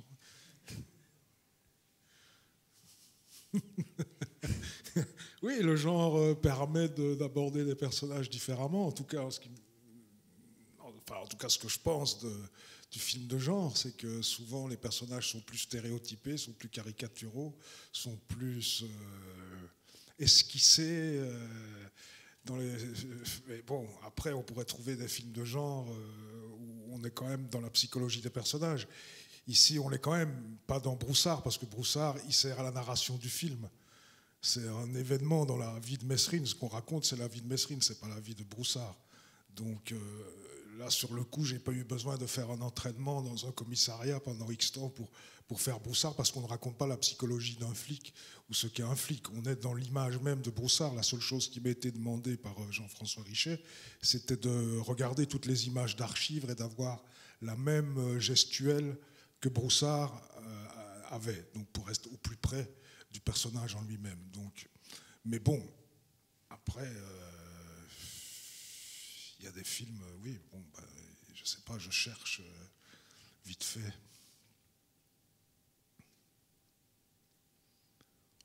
Évidemment, je trouverai pas. Pas dans Robert Mitchum est mort ou dans... Oui, dans Robert, voilà, oui, c'est un exemple. Mais bon, Robert Mitchum est mort. Ou dans Grand Froid. Il y a peu de gens qui l'ont vu. Enfin, je ne sais pas qui l'a vu, mais Robert Mitchum est mort. C'est un film de genre et en même temps, il y a la psychologie du personnage. C'est pour ça que je dis, c'est une mauvaise réponse que je fais. Le film de genre, qu'est-ce qui permet d'autre que le film d'auteur? On peut avoir un film de genre qui est un film d'auteur. Robert Mitchum est mort, c'est un film d'auteur qui est un film de genre. J'ai du mal à répondre à la question, en fait. Alors, vous avez aussi joué un certain nombre de personnages que l'on pourrait appeler des salauds. Et d'abord et de manière générale, comment aborde-t-on un personnage qui doit être détestable? En l'aimant. En l'aimant. Encore une fois, il y a eu des salauds dans des films de genre où ils sont plus esquissés que psychologisés. Mais en général, je pense le pire salopard que j'ai fait, c'est dans La Vénus noire de Keshish, où c'est un personnage tellement immonde, inacceptable. On ne peut pas accepter d'être ce type d'être humain. Donc la seule chose à faire, c'est quand même de l'aimer et de lui construire, c'est ce que je fais, je lui construis toute une vie qui me permet de l'aimer. C'est-à-dire que je lui trouve des circonstances atténuantes. Donc je pense, qu'est-ce qu'il a eu comme enfance? Qu'est-ce que son père et sa mère lui ont donné comme repère? Comment est-ce qu'il a pu se construire?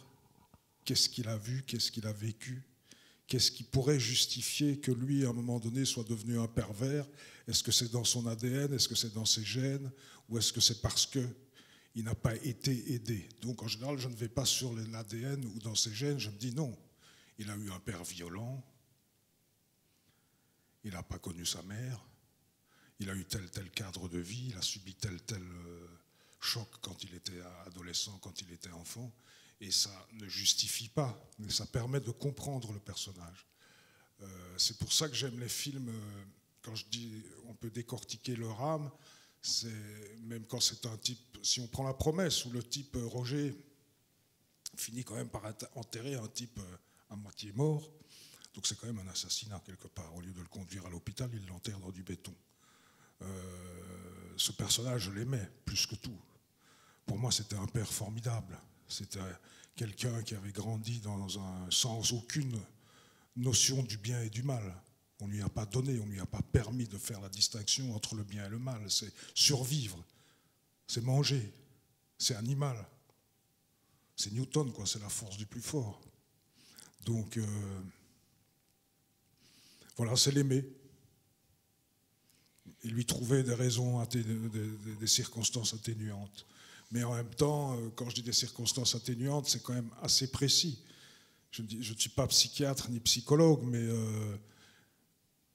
j'essaye en tout cas de lui construire une vie qui peut justifier, enfin qui me permet de justifier ses agissements. Alors peut-être que je vous les raconterai, vous direz oui, non, c'est léger quand même. Mais moi, ça me permet d'approcher ce qu'est son âme, ce qui l'anime. Mais pour rester sur ces deux films-là, donc L'ennemi public, mis en scène par Richet, et La Vénus noire par Kechiche, c'est aussi deux réalisateurs français qui ont deux façons complètement différentes d'aborder le travail, et avec les acteurs, et sur le plateau, un en plan séquence, et l'autre avec des plans qui ont l'air plus découpés. Comment est-ce que finalement, le travail de l'acteur, c'est aussi de, à chaque fois, s'adapter à la façon de travailler d'un metteur en scène ou d'une réalisatrice? Il y en a peut-être avec lesquels tu es plus à l'aise que d'autres?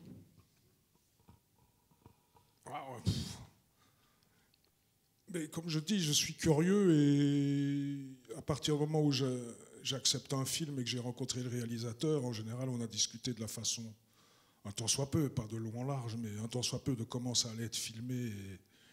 Et donc j'adhère, je rentre dans son univers et je suis curieux de rencontrer l'univers auquel je suis confronté. Alors de fait, c'est clair qu'il va y avoir des réalisateurs où la façon de filmer me convient mieux dans ce que je suis comme acteur, ça c'est sûr, je préfère, mais je pense que c'est la plupart des acteurs comme ça.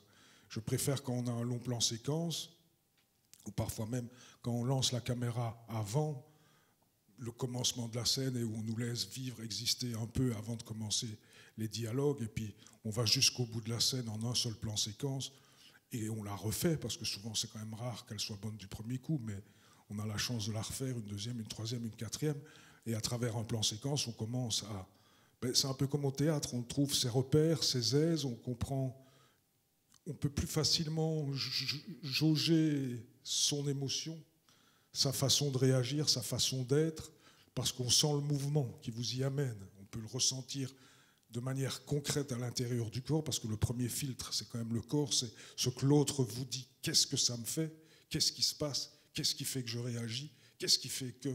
Qu'est-ce qui m'a fait? Qu'est-ce qui me veut? Et tout à coup, je réponds.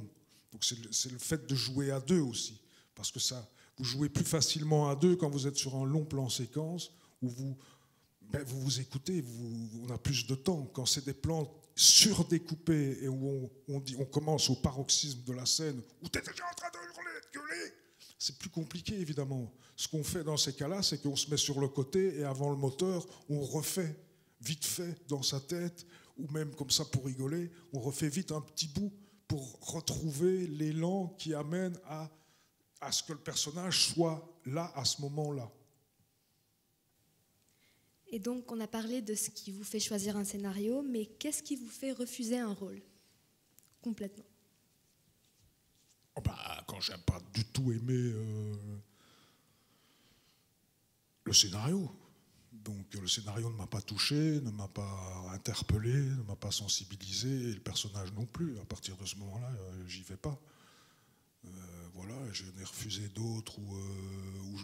Souvent, j'ai fait parce qu'il y a 123 films, mais il faudrait compter sur les 123 combien il y a de rôles principaux et combien il y a de petits rôles. J'ai fait quand même beaucoup de petits rôles. Des rôles de 2 jours, 1 jour, 3 jours, 4 jours, 5 jours. Parce qu'à partir du moment où le projet m'intéresse et où je trouve que c'est bien d'y aller, parce que le propos me touche, je suis sensible au propos, même si le personnage est petit et n'est pas totalement psychologisé, j'y vais quand même. Alors, le prochain film, j'ai 5 jours, c'est un prêtre ouvrier, mais ça m'amuse parce que son discours sur les 5-6 scènes qu'il a, c'est un discours qui est pertinent, qui est fort, qui est violent, qui éveille les consciences. Donc je me suis dit, je vais m'amuser. Mais s'il n'y avait pas eu ça, si ça avait été juste un personnage, même si c'est bien écrit, parce qu'il y a des personnages qui permettent au film de respirer aussi. Ça m'est arrivé d'accepter, mais de moins en moins. Même si c'est bien écrit et que je trouve l'importance du personnage qui est ailleurs, qui est dans la narration, dans le rythme du film, j'ai tendance aujourd'hui à en faire un peu moins et à ne plus les faire. Mais même si c'est bien. Mais souvent, en général, quand je refuse, c'est que j'ai vraiment pas aimé, quoi. C'est tout.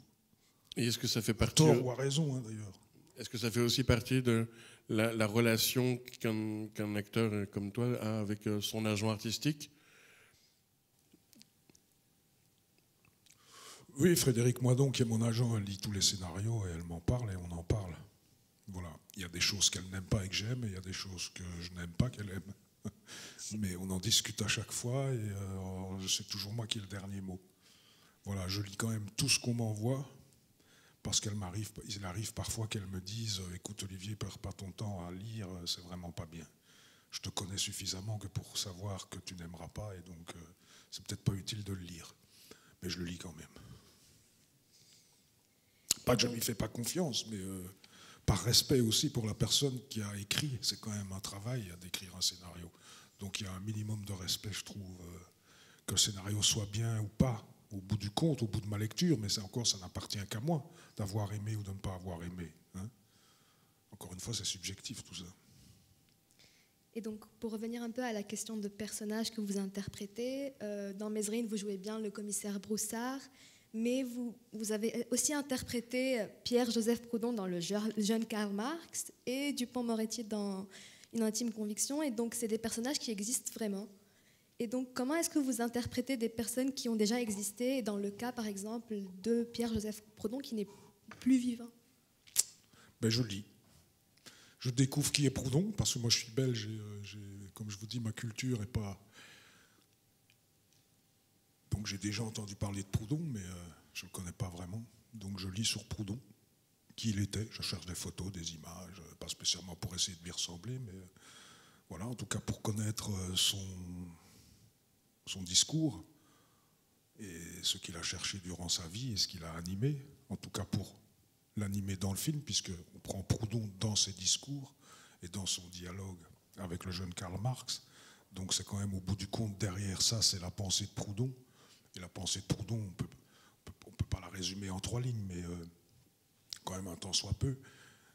Donc je pars avec ça et je lis sur Proudhon. Mais sur Proudhon, encore une fois, c'est pas le personnage principal, donc c'est pas non plus la vie de Proudhon. Donc ça demande peut-être un peu moins d'investissement que pour Dupond-Moretti. Dupond-Moretti, j'ai passé aussi 3 jours avec Dupond-Moretti. On est parti, je l'ai suivi sur un procès d'un jeune qui avait tué un autre jeune ici en banlieue parisienne. Et on partait le matin ensemble en voiture et on revenait ensemble le soir. On déjeunait ensemble le midi et on dînait ensemble le soir. Et on discutait. Moi, j'avais des questions, mais pas trop. Parce que j'étais plus là pour le regarder bouger et voir sa gouaille et voir comment il était en dehors, etc. et comment il bougeait.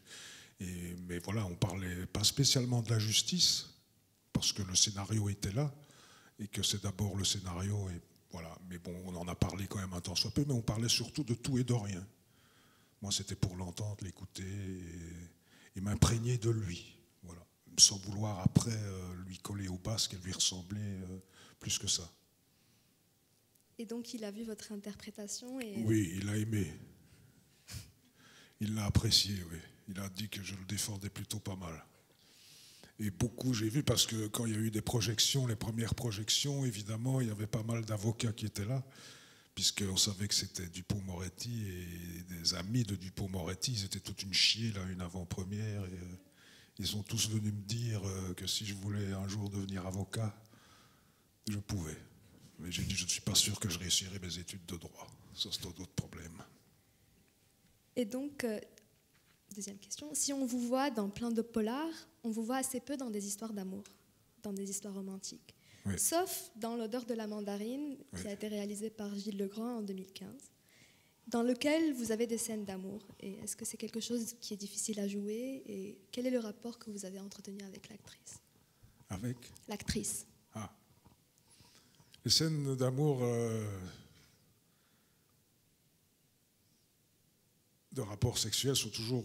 Moi, j'ai une certaine pudeur et je ne suis pas à l'aise avec ça. Je sais qu'il y a des acteurs qui n'hésitent pas à mettre la langue et qui adorent ça. Moi, j'ai un peu de...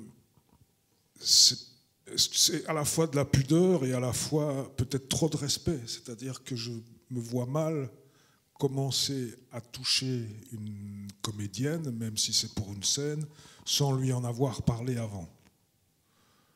Et je remarque que les metteurs en scène, ils détestent tous ça aussi. Mais ils les écrivent, les scènes. Et souvent, ils les écrivent, je vous donnerai un exemple, sur le Keshish, justement, qui a fait des débats, lui, après, avec la vie d'Adèle, sur la Vénus noire. Toutes les scènes. Il y avait une scène où j'étais censé avoir un rapport avec la Vénus noire à un moment donné, et c'était dans un salon, et je ne sais plus exactement les mots, c'était Réo, son personnage s'appelait Réo, est avec la Vénus noire. À un moment donné, il est assis sur le divan, il l'appelle, elle vient vers elle, et une fois qu'il est en face de lui, il la découvre, il la déshabille de son peignoir, il lui caresse les seins. 3 petits points. Je connais un peu le cinéma de Keshish. La première fois que je le vois, je lui dis « Excusez-moi, il y a une scène là, il la découvre, il lui caresse les seins, ou il lui embrasse les seins, je ne sais plus. 3 petits points. » Je dis « Que veulent dire les 3 petits points ?» Je dis « Je connais un peu votre cinéma, je pense que vous allez vouloir que ça continue et que ça aille plus loin, jusqu'à un vrai rapport sexuel. » Il me dit « Oui. » Je dis « Écoutez, moi, si vous voulez un vrai rapport sexuel, je ne le ferai pas. Vous devez prendre une doublure, moi, je ne le fais pas. » Il me dit « Pour quelle raison ?» Je lui explique. Je dis « Il y a d'une part pour ma femme qui n'aime pas ça, et pour mes enfants, etc. Enfin bref, je préfère ne pas le faire. » Il dit « Je comprends, je suis père aussi. Bon, si vous ne voulez pas le faire, on ne le fera pas. » C'est pour ça que pour la vie d'Adèle, souvent je me suis demandé, est-ce que les actrices elles-mêmes, sans vouloir, parce que je connais Léa, est-ce qu'elles ont posé les questions avant en disant mais jusqu'où tu vas nous faire aller? Ce qui ne veut pas dire qu'après, parce que Keshish c'est un manipulateur, donc, et c'est quelque part un viol. Hein, moi. C'est pour ça que j'ai très peur de... Je disais, je reviens à ce que je disais, je demande à ma partenaire, j'en parle très vite. Je dis voilà la scène, c'est toujours souvent 3 petits points, on va jamais, c'est jamais décrit, alors que je dis souvent au réalisateur, s'il vous plaît, écrivez-les. Il lui embrasse les seins, il lui met une main sur le sexe, où il descend aussi, il lui lèche le sexe. Je veux savoir qu'est-ce que vous voulez et je vous dis oui ou non. Mais ne mettez, s'il vous plaît, ne mettez pas 3 petits points en disant on verra bien à ce moment-là. Moi, ça me glace parce que toucher quelqu'un sans savoir ce qui va arriver, si j'avais une scène avec vous, je vous demanderais qu'est-ce que tu acceptes? Jusqu'où est-ce qu'on va? Je ne me permettrai jamais de vous toucher là quelque part sans que vous ayez donné votre accord. Moi, je ne peux pas. Voilà, maintenant, il y a des références scènes d'amour, et c'est bien, mais c'est les réalisateurs eux-mêmes, c'est très simple. Hein. Moi, souvent, je demande une rencontre, et on se met à 3, mais souvent, le réalisateur ne dit rien, il nous laisse parler. Il nous laisse dire, ben, ça t'accepte, alors que c'est eux qui devraient dire, non, moi j'aimerais bien que ça raconte ça, je veux le filmer de cette manière-là, parce qu'ils ont beau dire, oui, mais t'inquiète pas, on verra qu'un bout de bouche, on verra qu'un bout d'épaule, on verra qu'un bout de cuisse, qu'un bout de genou, qu'un bout de pied, mais n'empêche qu'on est là à poil en train de se tripoter, hein, et qu'on se touche, et que ça se frôle. Donc c'est pas évident, hein. Enfin, moi j'aime pas ça. D'ailleurs, c'est pour ça qu'il y a très peu de films d'amour. Maintenant, quand il y a ça, je vois ça sur un scénario, je dis non, je suis comme Lino Ventura, je dis j'embrasse pas. Et donc, en parlant de votre relation avec, avec les acteurs, moi je pense surtout à la relation que vous avez avec Morgan Marine dans Le Fils, qui diffère beaucoup du tournage de La Promesse d'ailleurs. Comment est-ce que vous réagissez avec l'acteur qui est juste en face de vous? Comment est-ce que votre relation se développe pendant le plateau? Là, on parle de cas particuliers, on parle de tournage avec 2 adolescents. Donc, ils ne sont pas acteurs et qui n'ont jamais fait de cinéma. Jérémy, pour le premier, La Promesse, il n'a jamais fait de cinéma, et Morgan Marine, qui n'a jamais fait de cinéma. Il y a ce qu'ils sont aussi, ça se sent très vite. Jérémy vient d'une famille unie, où on sent que les enfants, on s'est occupé d'eux, donc c'est quelqu'un d'équilibré dans la vie, même s'il est adolescent et qu'il traverse une crise peut-être à ce moment-là, mais on sent qu'il est encadré. Morgan, on sent tout de suite une détresse. On sent tout de suite quelque chose, une faille, une blessure, dans son regard, dans sa façon de bouger, ça se sent. Et puis on apprend que de fait, son père était violent avec sa mère, que malheureusement son père, en poussant sa mère, le bébé est tombé, il s'est tué, il s'est cassé la tête au coin d'une table, et que Morgan a vécu ça, et voilà, ça n'a pas été simple. Et pour Jérémy, il doit se tisser dans La Promesse une relation père-fils très fusionnelle. Comme il n'est pas acteur, ben on le travaille en avant, comme disait Louis tout à l'heure, les frères Dardenne, ils nous ont permis de se voir souvent beaucoup avant le tournage, où je voyais Jérémy, moi, à Liège, et je l'emmenais avec moi chez moi, à la maison, on mangeait ensemble, et aussi on discutait de tout, de rien. Je lui ai appris à fumer. Je lui ai appris à conduire une mobilette, je lui ai appris à conduire la voiture, on l'a fait ensemble. Parce qu'il n'était jamais monté sur une mobilette, une voiture, il ne savait pas la conduire. Donc on a appris tout ça ensemble et on se voyait, on se parlait. Il s'est créé une amitié, vraiment. Quelque chose, pas de fusionnel, mais il m'aimait bien. Il n'avait plus peur de moi. Donc quand on a commencé le tournage, si je l'attrapais ou que je lui faisais un bisou, il n'y avait pas... C'était normal, quoi. Il y avait quelque chose, on avait préparé le terrain. Et c'était important pour moi. Surtout avec quelqu'un qui n'a jamais fait de cinéma, pour qu'il ne soit pas perdu au moment où on tourne et qu'on ne perde pas de temps avec ça. Morgan, c'était différent. Il était l'assassin de mon fils, donc j'étais censé le détester et hésiter entre le pardon et la vengeance. Donc il fallait que je garde une distance avec lui. Et je me dis, si on est trop copains ensemble pendant le tournage et en dehors des scènes, en dehors le moment de tournée, il ne va plus avoir peur de moi. Et ça serait dommage. Il faut garder ce fait qu'il ait peur de moi. Et on ne peut le garder que si on joue à un jeu. Et je lui ai dit, j'ai dit, voilà Morgan, pour le film, on va jouer à un jeu. C'est que jamais tu ne t'approches de moi à moins de 3 mètres. Et si tu rentres dans ce cercle de moins de 3 mètres, je ne sais pas ce qui peut se passer. Et donc, comme ça, il avait toujours peur de moi. Et je pense que ça joue dans le film. Mais c'était un jeu. Je lui ai expliqué. Hein. J'ai dit, après, si tu veux, on sera copains comme cochons, mais pas tout de suite. Alors, c'est peut-être ridicule, hein, mais c'est ma façon ludique aussi de préparer les rôles. C'est pas un télo, quoi. C'est de ressentir dans le corps, encore une fois. De le sentir vraiment dans le corps. De se donner la chance de le ressentir dans le corps et pas dans la tête. Parce que ça se travaille, ça, hein, de ressentir dans le corps. D'abord que... Parce que vous dites le personnage, ouais, alors si je lis à ce moment-là, à mon avis, il va être plutôt comme ça. Mais si vous faites vraiment la scène, vraiment, et que vous regardez, que vous écoutez l'autre, et que l'autre, il vous parle de telle ou telle façon, et que vraiment vous vous glissez de manière ici et maintenant, ce qu'on appelle l'ici et maintenant, et que vous vous laissez porter par ce qu'il vous dit, votre réaction, elle va être juste. Si l'acteur en face de vous est juste aussi, évidemment, s'il commence à jouer n'importe comment, alors là, c'est compliqué d'être juste aussi. Mais s'il vous donne le là, la bonne note, vous n'avez plus qu'à répondre. Hein. Mais il faut être disponible.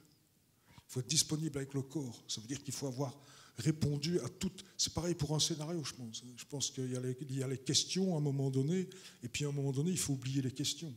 Il faut y aller. Et un rôle, c'est pareil, il faut avoir répondu aux questions avant. Moi, je pose rarement des questions sur un tournage. C'est très, très, très, très rare que j'arrête et que je dise... Ça m'arrive, mais c'est rare. Souvent, je pose les questions avant.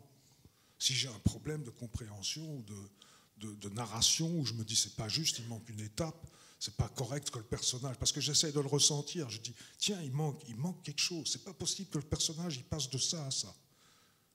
C'est impossible. humainement, c'est pas juste. C'est pas juste. Alors je me trompe parfois, mais en tout cas j'ai besoin de le ressentir dans le corps. Et c'est pareil, hein, le conservatoire c'était comme ça quand on devait. Racine, j'adore le jouer, mais je déteste le voir. Ça me gonfle. Racine au théâtre, ça me gonfle. Même si c'est super bien joué, super bien fait, ça me gonfle. Mais le jouer, ces êtres qui ne peuvent pas se toucher, qui a une charge énorme, émotionnelle énorme, tout le temps au bord de l'explosion, c'est super jouissif à jouer. Acteur de corps, ça va nous permettre de voir un dernier extrait que je vous laisse introduire, Vanessa. Pardon de vous pousser un peu, mais oui. on est pris par le temps. Nous allons regarder la bande-annonce de Mon Colonel, qui est réalisée par Laurent Herbier en 2006, dont vous interprétez le colonel Duplan, qui est assassiné tandis qu'il est à la retraite.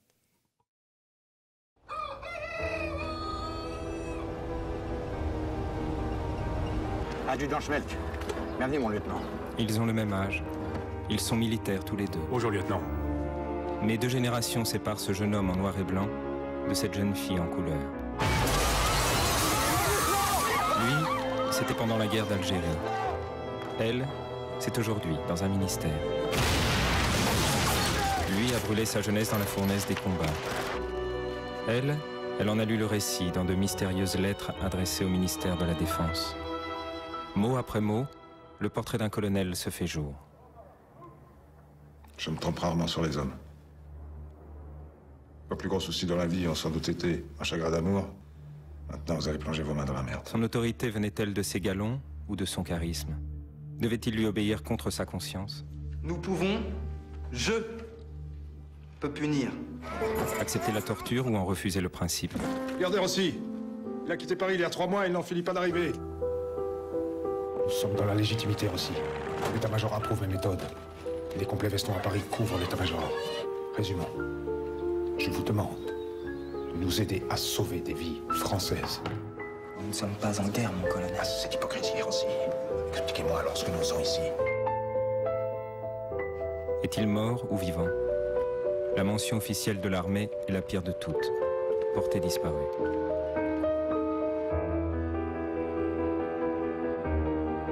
Vous confondez justice et légalité. Je n'ai pas à être interrogé, tout ça est amnistié.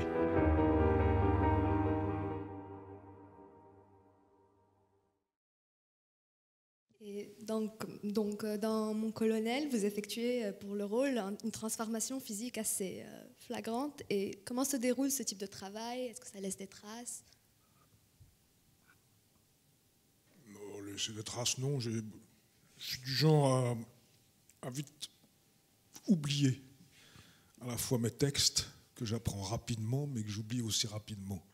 Donc, laisser des traces, je pense que inconsciemment, chaque rôle, chaque réalisateur, chaque rencontre laisse une trace, quelle qu'elle soit. Après, je n'ai pas toujours un mot à mettre dessus, mais je pense que de fait, ça fait partie de l'expérience qui vous construit au jour le jour. Donc, inévitablement, je pense que ça laisse des traces. Les nommer, j'aurais du mal, mais sinon l'appeler expérience. Préparation, oui, parce que je suis un gros lard, donc j'ai dû perdre énormément de kilos. Et donc ça m'a pris 3 mois. Parce que c'était un homme de terrain. C'était pas un colonel d'opérette, c'est pas un colonel de bureau, c'est un colonel qui va au front, qui monte au front, qui se bat avec ses hommes. Donc ça pouvait pas être un gros lard. Donc il fallait les perdre pour être le personnage, c'est important. La silhouette est importante, donc je l'ai fait avec plaisir. Voilà, ça a été compliqué, mais je l'ai fait avec plaisir. Mais j'étais heureux de revoir, ça fait longtemps que je ne l'ai pas vu. Et c'est un film qui est passé un peu à la trappe, là, qui était compliqué à tourner parce qu'il y avait très très peu d'argent. Et puis c'est tourné en Algérie où on avait le droit de tourner de par les relations de Costa Gavras avec Bouteflika, sinon on n'aurait jamais pu tourner en Algérie. Mais c'était compliqué parce qu'on devait tout le temps être escorté, parce que c'était à la fin encore les attentats étaient fini depuis très peu de temps, trop peu de temps. Mais ben voilà, donc c'était assez risqué, paraît-il. Même si à un moment donné, on nous a laissé totalement libres. Et, enfin, ça, c'est une anecdote, mais parce qu'au départ, il y avait un couvre-feu, on était tout le temps escorté par l'armée, par la gendarmerie, par la police. On ne pouvait pas sortir de l'hôtel. Et puis à un moment donné, on est arrivé dans la ville de Sétif, qui est un espèce de bastion de rebelles, de terroristes qui étaient, mais bon, qui ont été expulsés et emprisonnés. Mais là, tout à coup, on nous permettait de sortir de l'hôtel en uniforme et d'aller à pied sur le tournage. Alors, je ne vous raconte pas la première fois qu'on est sorti de l'hôtel, Robinson, Stévenin et moi, en uniforme de l'armée française et qu'on a traversé les rues de Sétif, tout le monde. Qu'est-ce que c'est que ces deux fous? Qu'est-ce qu'il faut? Moi, j'avais peur. Hein. Je me suis dit, il y en a un qui va nous sauter dessus avec un couteau. Enfin, voilà. Mais c'était un tournage difficile et qui a été mal apprécié parce que j'étais triste pour le réalisateur, parce qu'avec le fait qu'il y ait si peu d'argent pour le faire, et puis toutes ces difficultés, tout ce qui était intendance militaire était à la décision d'un capitaine de l'armée algérienne, parce que c'est eux qui fournissaient toutes les armes, tous les véhicules, tous les figurants soldats, etc. Et il venait quand il voulait. On lui disait le PAT est à 9h, il arrivait à 11h. Voilà, donc ça a été très compliqué. Laurent Herbier a sauvé le film comme il pouvait, avec des demi-journées, parce qu'il n'y avait pas d'argent pour en rajouter. Et ça a été assez dur après, parce qu'il a été critiqué, et les gens, évidemment, ne savent pas. Évidemment, les gens ne doivent pas savoir, ce n'est pas leur problème. Mais c'est comme quoi, parfois, c'est très ingrat d'écrire un scénario et de le réaliser avec... je dis toujours aux réalisateurs, surtout quand c'est un premier film, je dis, vous gardez leur personnalité, leur singularité, de garder le cap, et de ne pas trop se laisser influencer par... Même s'ils doivent bien s'entourer, c'est important de bien s'entourer, quand on fait son premier film, de s'entourer d'un bon premier assistant qui va vous défendre, qui va être avec vous, qui va vous suivre, qui ne va pas spécialement faire le jeu du chef opérateur, parce que parfois le chef opérateur peut bouffer le film. Par l'image, il peut prendre le pouvoir et vous laisser peu de temps pour la comédie, et ça arrive. Moi, je me suis déjà engueulé avec des chefs opérateurs qui laissaient peu de temps, des chefs opérateurs reconnus, etc., comme Agnès... J'ai oublié son nom. Oui, voilà, Agnès Godard, qui est formidable, mais si vous la laissez faire, elle prend toute la journée pour éclairer. Hein. Alors après, vous n'avez plus de temps pour jouer. Moi, je lui disais, Agnès, on fait comment maintenant? C'est une scène importante, il nous reste 25 minutes pour la faire. Mais c'est pas possible, quoi. C'est pas possible. Il faut allier les deux. Alors elle disait, oui, tu dois venir me le dire, tu dois venir me le dire. Alors, je lui disais, mais 2 jours après, elle reprenait ses travers, quoi. C'était une lutte sans fin, mais heureusement, elle est adorable, mais c'est une lutte sans fin. Donc c'est important de bien s'entourer. Parce que là, malheureusement, le premier assistant, il faisait plus le jeu d'Agnès que de la réalisatrice. Et je dis, elle a mal choisi son premier assistant. C'est le premier assistant qui doit... C'est lui, hein, le tampon, c'est lui qui explose. C'est lui qui prend tous les coups, mais c'est lui qui doit aller au combat et dire, remettre chacun à sa place, quoi, de manière, pas comme un chien de garde, parce qu'il y en a, c'est des chiens de garde, mais de manière sensible et en allant parler, trouver les gens, ou même en les rassemblant. Voilà, c'est important de bien s'entourer sur un premier long métrage. Mais on arrive au terme de notre entretien. Mais oui, c'est très frustrant parce que je sais bien qu'on pourrait encore faire encore 1h30. Mais sauf que dans ce cas-là, tu vas rater ton train. Ce serait dommage. Ben oui. Alors, je propose qu'on... Il y a le couvre-feu à 18h. Oui, on va donc rejoindre la gare avant 18h. Un immense merci, Olivier. Ben, c'est moi, merci de votre invitation. Merci beaucoup. Je sais qu'il y avait encore plein de questions. Mais voilà, on prendra plaisir à te voir dans des films d'époque, dans des films actuels. Comme on ne sait pas quand les salles de cinéma vont enfin rouvrir, je sais que dans les premiers films qui devraient sortir, il y a Eugénie Grandet, d'après Balzac, de Marc Duguin. Voilà, et il y en aura évidemment beaucoup d'autres. Merci à tous et au mois prochain. Merci à vous.